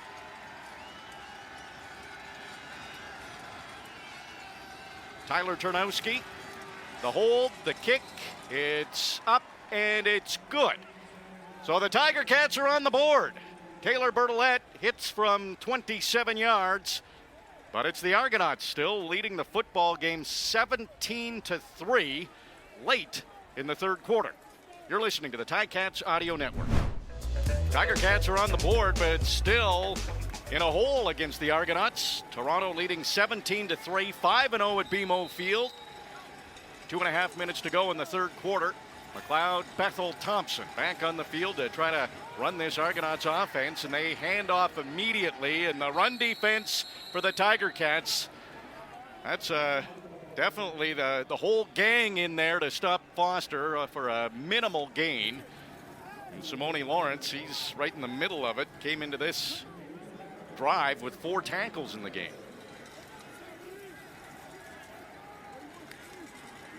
So a small gain for the Argonauts on first down. It's 2nd and 9. They had just 1 yard on that Foster run. From their own 36-yard line, this would be big for the Hamilton defense to get a stop here and get the ball back after scoring points. Pass up the middle, and it's incomplete. Jawan Breskison looks like he's looking for a flag, but there isn't one, and play broken up. And the Argos are going to have to punt. Yeah, I believe it was Ciante Evans in the pass breakup there, and really, really great play and a great way to bounce back from an 8-minute drive and a 3-point give to Toronto with that 2-and-out there and forcing them to punt. Hamilton's offense really, that was the first drive where they effectively moved the ball downfield and strung together multiple first downs. It looks like there's a challenge now on this pass breakup from the Argos. Challenging that there was defensive pass interference against their receiver number 11. We'll review the play. Oh boy, this is big. So we're going to take a break as they review this play. Is it pass interference or not? We'll have the answer for you when we come back. It's 17-3 Argos. This is the Ticats Audio Network. Back at BMO Field with 1:44 to go in the third quarter. In the middle of a review, here's the result. Review, the ruling on the field stands. Toronto was charged a timeout and has no more challenges. It will be third down. What does that put his record to, RJ? Ryan Dinwiddie is now 3 for 8 in challenges. And referee Dave Foxcroft just got a bunch of Tiger Cats fans after that announcement. Well, that would have really changed things. The 2-and-out for this Hamilton defense was definitely needed. So that turns into a good defensive play by Ciante Evans. Boris Beatty, he's been on the field a lot. He's hit 3 field goals. This is a punt. And back just about at his own 30, and he won't even get a chance to touch it, is Speedy B. It goes out of bounds at around the 40-yard line. We'll see where they officially spot that. Not a huge punt there from Boris Beatty, but that positioning outside of the numbers, it's coached, it's talked about constantly, it's graded on kickers. Jeff Reinbold, I can hear it all the time in my head how many times he preached or praised a well-placed punt or criticized a poorly placed punt. It's really important to the flow of a game, that placement outside the numbers. Didn't even give the Tiger Cats a chance to return it, starting from their own 37-yard line, and it's a handoff for a short gain.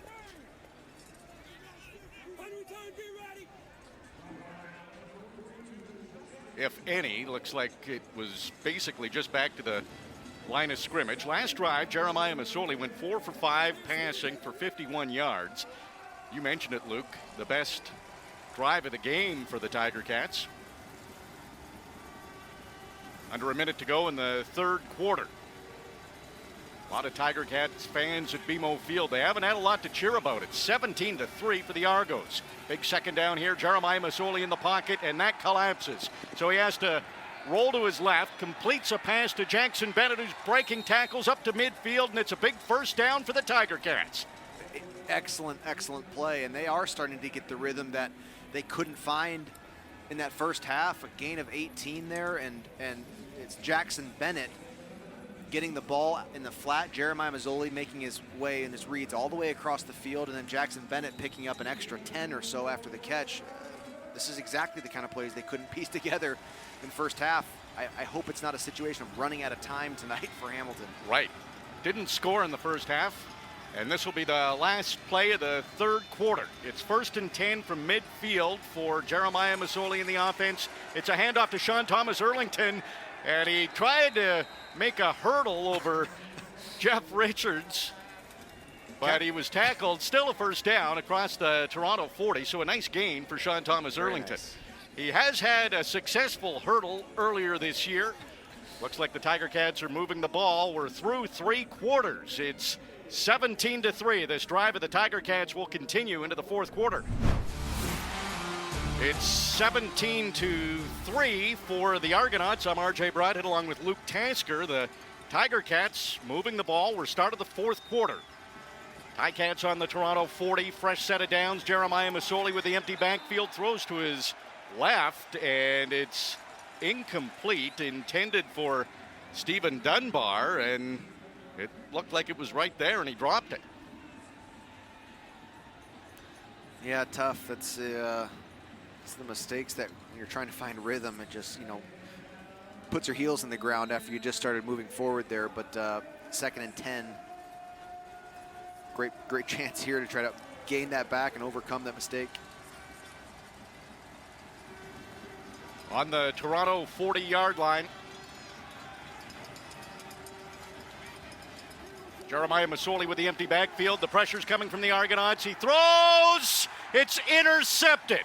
Intercepted by Jalen Collins. The streak is over, and the drive comes to an end with a huge defensive play for the Argos on the interception by Jalen Collins. Yep, and it was sort of everything tonight was sort of different than what we've seen, and then sure enough, the no interception streak there by the Ticats and by Jeremiah Masoli comes to an end, and truly it was a poor decision, a poorly placed sort of throwaway. I mean, Jeremiah was just trying to get the ball out of his hands. There was no one open downfield, but he's got to get that well out of play there, and this is the kind of game and the kind of night where those mistakes start to compound. It has been one of those nights for the Tiger Cats. First interception of the year for Collins. Now, McLeod Bethel Thompson goes for a deep pass. It's complete to Curly Gittins Jr., and he's close to the Argos 50-yard line. First down. It was Tunde Adeleke out to the wide side of the field in coverage against Curly Gittins Jr. Different sort of lineup there. Not Tunde Adeleke's normal positioning, and everyone's sort of moving around, playing different roles in that defensive secondary right now.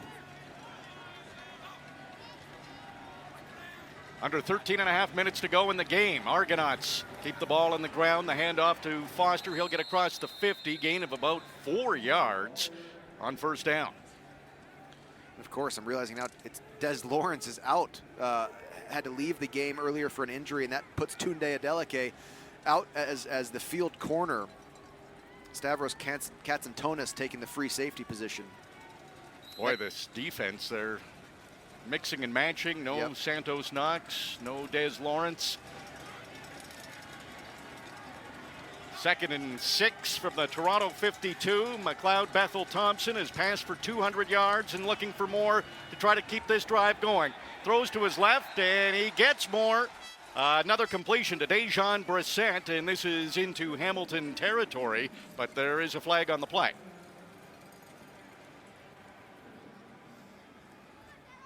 Illegal contact on a receiver, Hamilton number 30. That penalty's declined. First down, Toronto. It was Katsantonis in coverage there against Brissett, who made the reception. Again, I'm taking a look at that again. I'm not really sure where the illegal contact came from, but, you know, all for naught as the penalty was declined anyways. Smooth sailing right now for the Argos. Is it ever? And they're taking time off the clock. They're moving the ball. They're in Hamilton territory. Another handoff to Foster. And he's up to the 40-yard line, gain of 3.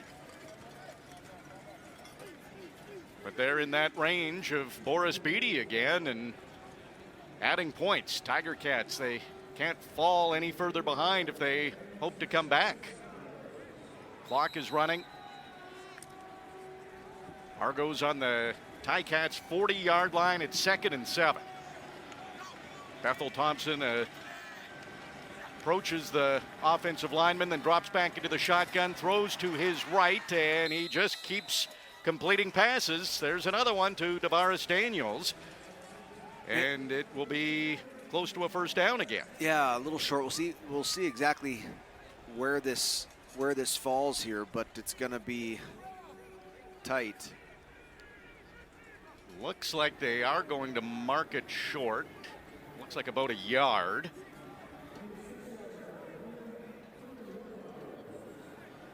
And I don't see Boris Beatty out there, so the Argos 3rd and 1. They're going to go for it.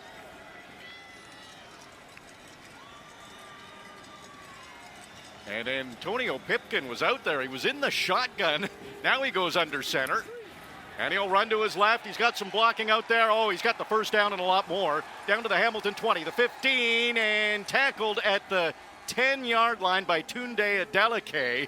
But he got the first down and more, and the Argos are going to be in the red zone. That was a 22-yard gain on a quarterback sneak. Prior to tonight, the Hamilton defense had let up one explosive run play the entire season. And they just got another one on a quarterback sneak for a first down. That's not. There's a lot of habits being broken, or a lot of trends being broken tonight. Yep, it's just a different looking Ticats team tonight right now. The Argos, they're finding a way to win close games. This one, they're making it not very close. It's a complete pass out to the right to Curly Gittens Jr., and he makes a nice move to get into the end zone. It's a touchdown for the Argos, Curly Gittens Jr., and Toronto's running away with this one tonight. It's now 23-3 with just over 10 minutes to go and a convert upcoming for Toronto.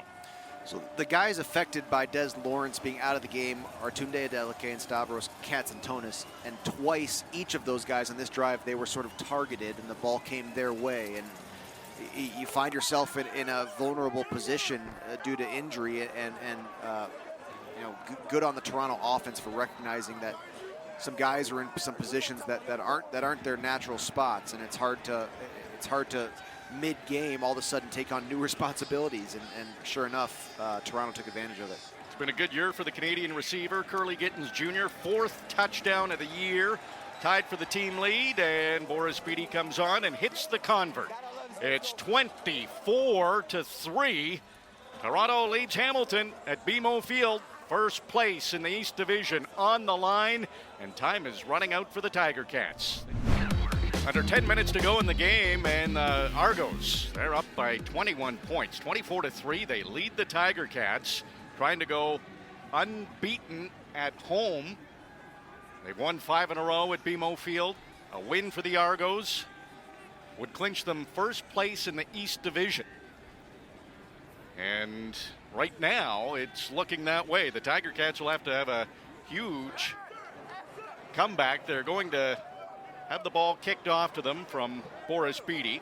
Curly Gittins Jr., he just had that touchdown in the game. 6 catches for 67 yards and a touchdown, and he has been good against the Tiger Cats. 4th game, he has 24 receptions and 278 yards, so he's had some big games against Hamilton. David Ungerer Jr., he takes the kickoff up across the 25 to the 30, almost to the 30, just short. Looks like they'll spot him at the 29-yard line. Tiger Cats just haven't had great starting field position all night. Yeah, no, they haven't. It's been a battle, and Toronto has had a few drives to start with a short field to go. They have moved the ball better tonight, in the second half, the Hamilton offense, but of course, the turnovers are what they've been able to avoid for so many weeks, and it doesn't matter how well you're moving the ball if you end the drive giving it back.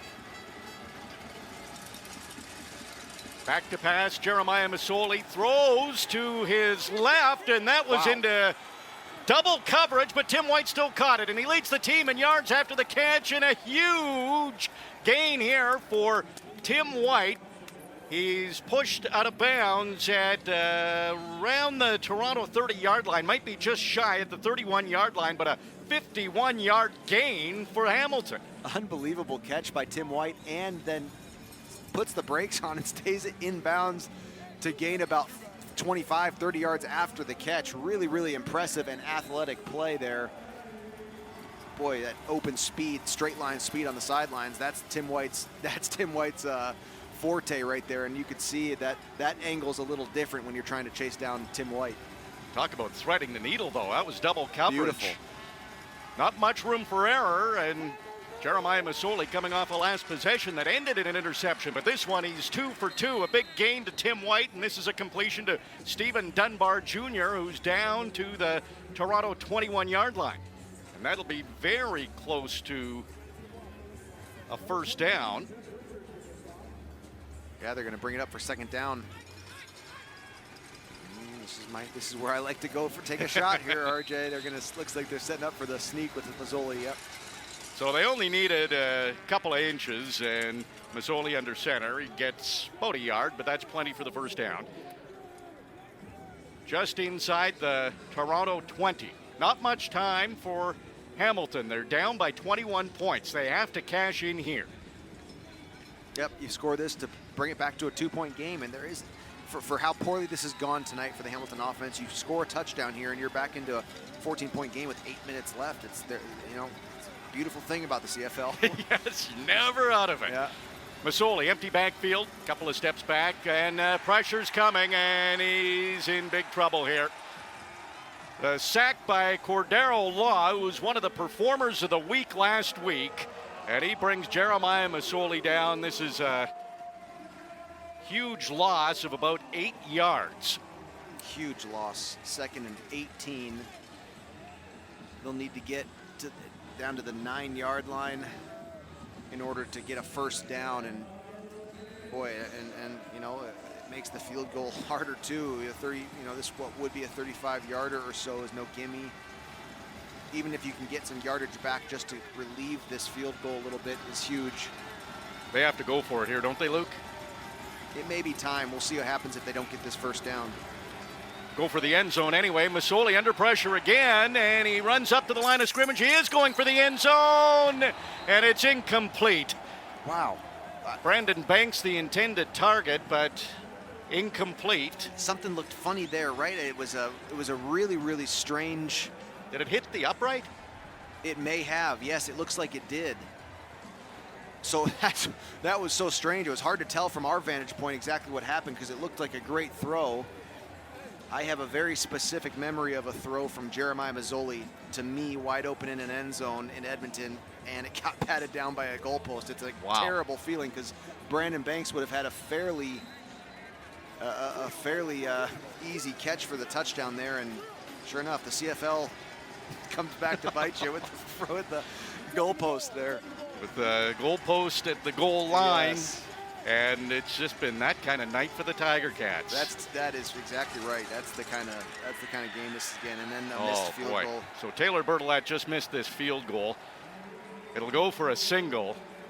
And what looked like was going to be a touchdown for the Tiger Cats hit the upright, and a missed field goal. After all that, they get a point and trail Toronto 24-3 with 6 minutes and 40 seconds to go. Back at BMO Field, RJ Broadhead along with Luke Tasker, and the Toronto Argonauts getting closer and closer to clinching first place in the East Division. It's 24-4. Tiger Cats came in with the third most productive offense, third in the league in points per game. And they've only managed 3, so this Argos defense has been outstanding. And the way the offense has moved the ball and taking time off the clock, this is a bad sign for Hamilton. They need a defensive stop. But these quick passes from McLeod Bethel Thompson have been effective. There's another one completed Drez Anderson, and another first down. He wastes no time getting rid of that ball, and he has been very, very sharp for the Argonauts as McLeod Bethel Thompson. Yeah, and I like the setup there. They went quads to the boundary side, Bethel Thompson's left, and then ran a quick slant where, like you said, he got the ball out of his hands as quick as he caught it from the center, and it was gone. And that slant to a single receiver to the wide side of the field, a lot of room to work with out there, a lot of space for the catch. McLeod Bethel Thompson, this time it's a handoff to A.J. Ouellette, and that's going to be a loss of about a yard. Jagaris Davis and Dylan Wynn were there right away. Tiger Cats needed that, so it'll be 2nd and 12 for Toronto. This is where the Tiger Cats need to stop. Yes, they do. You have to force a punt here. You cannot waste time on the field defensively. You've got to get on and get off if the Ticats have a chance to put some more points on the board. Fourth quarters have not been the Tiger Cats' strong point, but they need a big fourth quarter for a comeback here. Another completion, and trying to weave his way through the Hamilton defense was Curly Gittins Jr. He got probably about 6 or 7 yards, but that's not enough for the first down. And the punt team does come on the field for the Argonauts. See if Boris Beatty does what he's done all night and make this a very difficult punt to field one and to return two. And Hamilton Ticats are hoping for some better field position than they've been faced with all night. David Ungerer Jr., he's way back on his own 10-yard line. And the clock ticking down. Argos will take as much time as they can. 5 seconds on the play clock. And they do get the snap off, and it is a good kick from Beatty. Inside the 10 is where Ungerer Jr. catches it. He gets across the 15 and not much more than that, probably to the 16-yard line. Tough starting field position again for the Tiger Cats, but they have to get something going. There's only 4 minutes and 17 seconds to go, and it's 24-4 for the Argos. This is the Ticats Audio Network. Time not in favor of the Tiger Cats. 4 minutes and 17 seconds to go. They're trailing by 20 points, and they're starting from their own 16-yard line. Jeremiah Masoli has to get this offense going. 4 receivers to the field side. It's a short pass complete to Tim White. Trying for some yards after the catch. He was spun down. He's back on his feet. This is a big gain. He's across the 40 to the 45, just shy of the 50, and he's brought down, and that's back-to-back drives where Masoli has gone to Tim White, and huge gains on the first play. And huge yards after the catch with an unbelievably athletic movement by Tim White to stay on his feet. I mean, he's really wrapped up and almost slung around. I mean, it's an incredible breakdancing move he just did back there. Great balance by Tim White. 3.5 minutes to go. Tiger Cats getting close to midfield, and diving for that one was Stephen Dunbar Jr. The pass was behind him. He could not make the catch. It's incomplete. Tim White has really been in the second half an important part of the Hamilton offense, and a couple just incredibly impressive runs after the catch, hard, gritty runs to trying his hardest to put the team in a position to get points on the board as the clock slips away. He might be the first 100-yard receiver in a game for the Tiger Cats. He's up to 95 yards, and that's all come in the second half. He didn't have a reception in the first half. Jalen Acklin, he makes this catch, jumps over a tackler, and it looks like he should have enough for a first down into Toronto territory. Equally as athletic there, avoiding that low tackle as he caught a flat route towards the right side of the field and dodged the tackle and sprung forward for the first down. Hamilton, the game timer, please reset the clock to 3:02. 3:02. So Coach O able to get the timeout just before the 3-minute warning. That was Jalen Acklin's first reception of the game. Hamilton has 8 receivers now with a catch. But coming into the game, Tim White and Jalen Acklin were their 2 leading receivers, and neither one had a catch in the first half. Getting going now, but is there enough time? 3 minutes and 2 seconds on the clock. Tiger Cats will have this play and then the 3-minute warning. Down by 20 points. Now on the Toronto 51-yard line. Jeremiah Masoli, couple of steps back. Looks like he's going for it. Deep pass. He's got Tim White deep, and he was in tight coverage with Matt Boateng, and it's an incomplete pass. No flag on the play, and it'll be 2nd and 10 from the Argos 51. When we come back, it's the 3-minute warning. Argos in control, leading 24-4. This is the Ticats Audio Network. Back at BMO Field, 2 minutes and 55 seconds on the clock. Argonauts trying to clinch top spot in the East Division. That would be huge for them. They have Edmonton coming in on Tuesday, so they've got 4 days until their next game. They've got first place signed, sealed, and delivered. That would take a lot of pressure off of that game. Tiger Cats, they have to do something miraculous to come back. They're down by 20 points.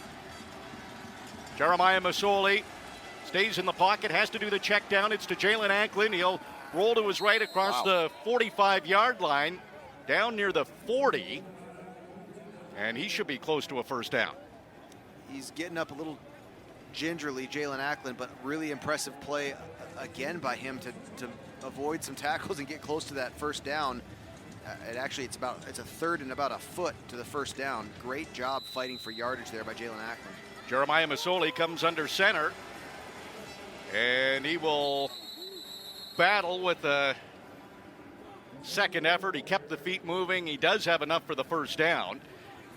That's that play you always think about going for a little more than just the couple inches. Now, that one was the third and short, though. I like to take my chance on the second and short.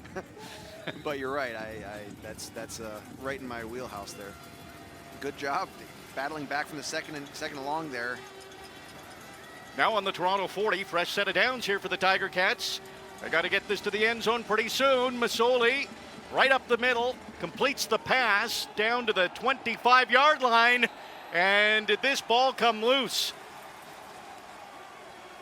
Tim White had the catch. Tim White had it. He was battling for yards. The Argos certainly think they forced a fumble, and getting a look at it right now, I believe they did. Unless the whistle was blown with his forward progress being stopped. That's Enoch Mwambas who's stood up Tim White and ripped that ball out. The ruling on the field was that the Hamilton ball carrier's forward progress was stopped. It'll be a first down, Hamilton. Yeah, it's a good call too. The play was certainly ended prior to the ball getting ripped out. Well, that's one in favor of the Tiger Cats. Tim White, he's been so successful with the yards after the catch. That time, the forward momentum was stopped. I think that'll put Tim White as the first 100-yard receiver of the. You're right. In a game like this, finally the Ticats get a 100-yard receiver first time all year, unbelievably. But there you go, Tim White, really an impressive second half tonight. 110 yards receiving for Tim White. Tiger Cats would like it to be under different circumstances, but this game, you never know. Jeremiah Masoli's looking in zone. The throw is caught, and Brandon Banks, he's holding his hands up, but I think he went out of bounds at about the 1 yard line. Yeah, hauled in a nice sail route to the wide side of the field. Jeremiah Masoli's left. Got the ball at the 2 yard line, kept his feet in bounds, but won't be enough for a touchdown yet. Looked like he had room to go into the end zone. And he was too close to the sideline, couldn't cut it up, but yep. Put his hands up right away, thought he was in. So now on the Toronto 1, 1st and goal, there's under 2 minutes to go. Tiger Cats can't waste any more time getting this into the end zone. Under center is Dane Evans, and he comes into the game for the first time tonight and gets a touchdown. So Dane Evans with his 3rd touchdown of the season. Minute 49 left. A lot of work still to do. But that said, it took all night, but a nice drive, piecing together a couple big plays there. Tim White, Speedy B, Jalen Acklin. David Unger cleared out the deep coverage there beautifully with a deep post route from the outside that allowed Speedy B to come underneath on a sail route to the sidelines. Very, very well executed. It's taken so long into the game for us to see those concepts develop and to turn into completions. Touchdown drive, 9 plays, 93 yards. Took almost 2.5 minutes. Tiger Cats going for 2. Jeremiah Masoli looked to his right, goes to his left, and wide open in the end zone is Sean Thomas Erlington. The successful 2-point conversion. And now the Tiger Cats have cut the Argonauts' lead in half. It's 24-12 with a minute 49 to go. Interesting finish. Are we going to see an onside kick here? A minute 49 left. It's a 2-score game. It's probably time to take your chance. You've got to get the ball back as quickly as you possibly can. I want to ask you quickly, Luke. I know it's late in the game. Tiger Cats lost a huge member of the family in Angelo Mosca, and you played with the Tiger Cats for 7 seasons. You got to know him. What are some of your thoughts? Just a icon of Hamilton, an icon of the CFL. Even for my years, as his health was failing, he was still out there on the field at practices. He addressed the team. He knew me by name, which I felt sort of proud of. He had a stint in with professional wrestling, of course. Yes. And he and I had a common connection in Ilio DiPaolo, a Buffalo legend, in a very similar fashion to Angelo Mosca. And just a hard loss and a great personality and a great man for the CFL. Well said, Luke.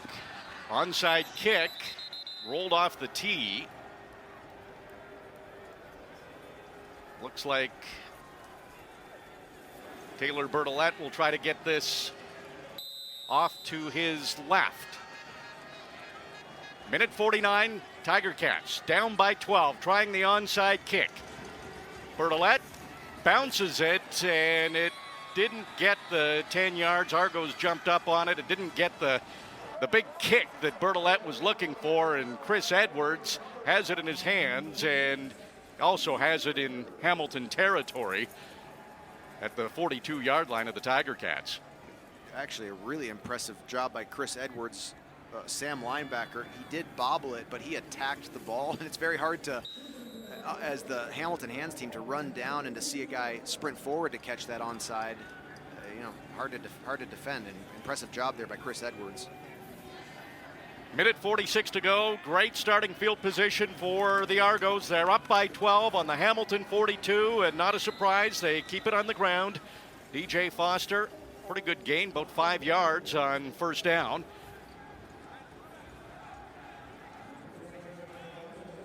McLeod Bethel Thompson, another effective game against the Tiger Cats in the second half. He's gone 11 for 13 for 102 yards and a touchdown. His biggest game of the year came here at Tim Hortons Field with 388 yards passing. 2nd and 5 from the Hamilton 37. Another handoff, and the Tiger Cats defense comes up big. They did not let Foster get that first down. Great stop. Had to have it. 3rd and 3 here. And with Boris Beatty, you'd have to think Argos will probably try to put more points on the board. Yeah, and that would stretch this to, that would force Hamilton to need 2 touchdowns, a touchdown and a 2-point conversion on top of the 2 touchdowns. So I would think they'd go for the points here.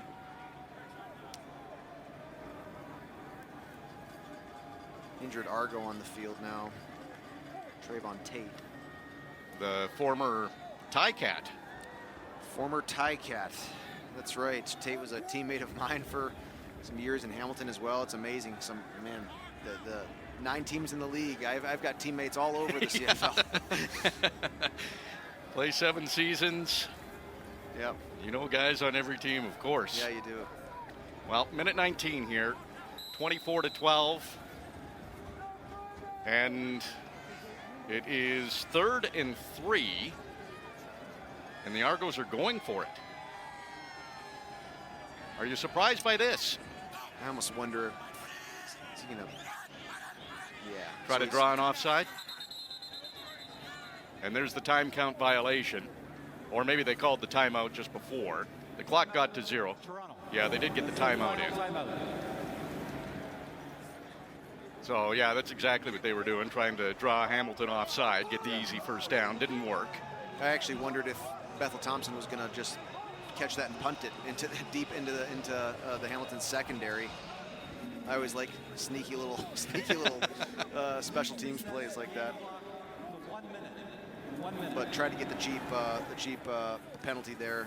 Hamilton disciplined enough not to allow that. Now they set up to punt instead of take the points. So Beatty standing at the 50-yard line of Hamilton. This is probably a safe bet by the Argos. If you set up for a field goal here, and it'd be a 47-yard field goal, and if you miss that, a missed field goal can be a really, that's a great return opportunity. The punt team is built better for coverage than the field goal team. They're going to get the single there. Well, where are they saying this went out of bounds? Oh, interesting. So Beatty, a low line drive punt, and shouldn't say low, it was probably 20 or 25 feet in the air, and I think that's what's causing the confusion with the officials on where this went out. It looked like it was into the end zone. Oh boy, okay, it's going to be on the Hamilton 2-yard line. So Boris Beatty just continues to be an asset to Toronto. I mean, that was an unbelievable kick, and so the game, this would be surely a record-setting comeback here by Hamilton, but there's 53 seconds left, and now they have 108 yards to drive down the field. Excellent kick there by Beatty. Yeah, that's as good as you can get. Exactly what the Argos wanted in this situation. Make it tough for the Tiger Cats. And Jeremiah Masoli, 5 yards deep in his end zone in the shotgun, gets the snap, looks to his left, and David Ungerer bobbled it, but was able to haul it in. Pretty good gain on first down for the Tiger Cats, 26 yards. That'll move the sticks. Still a long way to go. Up to their 28-yard line. Clock running, down to 40 seconds. Jeremiah Masoli, pump fake. Now he'll throw up the middle again. Another completion to Brandon Banks, and the Argos didn't waste any time. Cresden Butler got to him in a hurry. You give any open field to Speedy B, and that could be trouble. Argos did not. Still a first down, up close to midfield, almost to the 50. 30 seconds on the clock. Tiger Cats are down by 12 points. Jeremiah Masoli, again, has to go with the short yardage. The prevent defense out there for the Argonauts, and a completion to Jalen Anklin in the middle of the field. Another first down. They're into Argo territory now.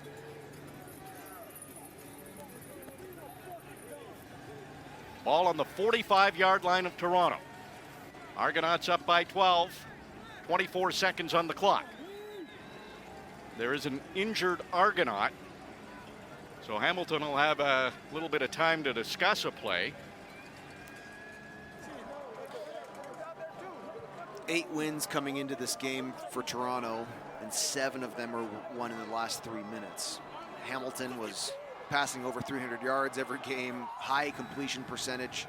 Everything sort of changed tonight. Both teams put on a different performance than what they've shown, especially throughout the second half of the season. Toronto, really impressive offensive approach. Hamilton, errant turnover, low completion percentage. Jeremiah Masoli is over 300 yards passing, 309 yards, threw an interception. First time in 8 games that's happened for the Tiger Cats. Simone Lawrence, 4 tackles.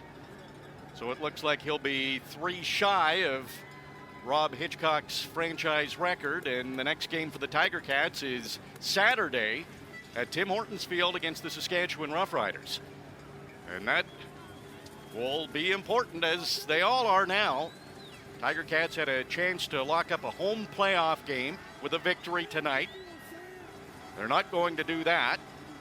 Argonauts are going to clinch top spot in the East Division.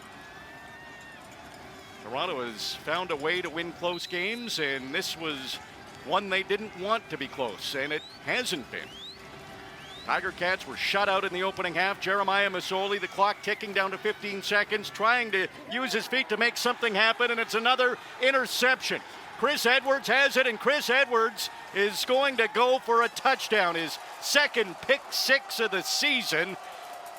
And that will put an exclamation point on this one for the Toronto Argonauts. There's 2 seconds on the clock, and the Argos are going to win the East Division top spot, and they will host the East Division final, which will come on December the 5th. It just changes the entire trajectory of these playoffs. Not only do they have first place in the East locked up, it makes this tight turnaround for their Edmonton game meaningless, and therefore they're going to rest just about anybody who has a hurt whatever gets the game off. You're not going to practice, and then you get a bye week. And so that, this was the most important game of the season for the Argonauts. They knew that, they said that, and it's going to really, really put them in a position to make a run for this Grey Cup. It would have been a much, much, much longer road for them had they lost tonight. And now Ticats have a battle for that Grey Cup, and a lot more work still ahead of them. Yeah, nothing's been easy this year for the Tiger Cats. Right from the 2 losses to begin the season, their 3-game winning streak is going to come to an end. Boris Beatty adds on the extra point. It's now 31-12 for the Argonauts. So they are the East Division champions.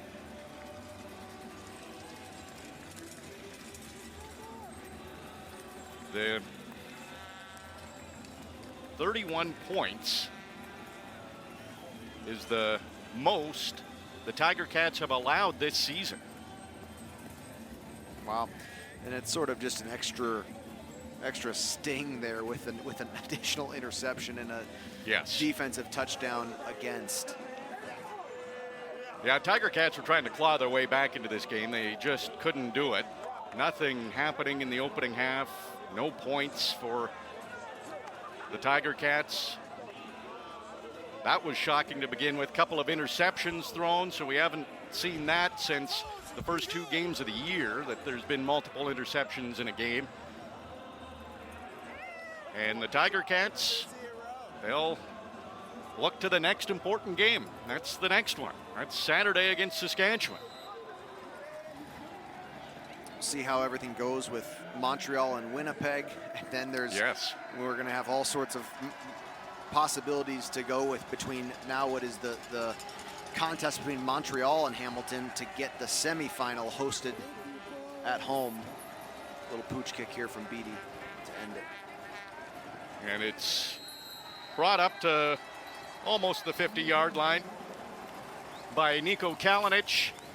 But this one is done. The Toronto Argonauts unbeaten at BMO Field They improved to 9-4 on the season. That's their third straight win. They've won 6 straight at home, and they clinched the East Division. So their road to a potential Grey Cup is the easiest in the East.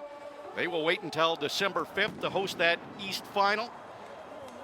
The Tiger Cats know who their opponent will be in the East semifinal. It'll be Montreal. We just don't know where that game will be played. But This was not what we've seen from the Tiger Cats lately. A few injuries, and they just didn't seem to have anything going tonight against the Argos. Yeah, and it started off with just a couple offensive misses in that first quarter of this game. During a hard downpour, you know, there was a little bit of adversity there weather-wise. And that sort of, we never saw them get right offensively until late in the third quarter, when it was really, they had quite the hill to climb to get back into a reasonable position score-wise for that game. But you know, I thought McLeod Bethel Thompson had a good performance tonight. He managed the game well. Numerous short completions to keep the ball in their hands, to keep their drives alive, and they Boris Beatty, of course, was sort of important with the field position battle with the points. Not the Hamilton team that we've seen for the last month. 31-12 is the final. It's the most points the Tiger Cats have allowed this year, and those 12 points that they scored are the fewest they've scored since Game 2 of the season. So a tough loss for Hamilton. The Argos clinched top spot in the East Division. The Tiger Cats' journey continues. We know they'll play in the East semifinal. Their next game is against Saskatchewan on Saturday, and that'll be a big one. If they're able to win that, they will host the East semifinal. So again, 31-12. Argonauts beat the Tiger Cats. Post-game coverage is coming up next. For Luke Tasker, I'm RJ Broadhead. Thanks for listening to Hamilton Tiger Cats football on the Ticats Audio Network. Ticats Audio Network.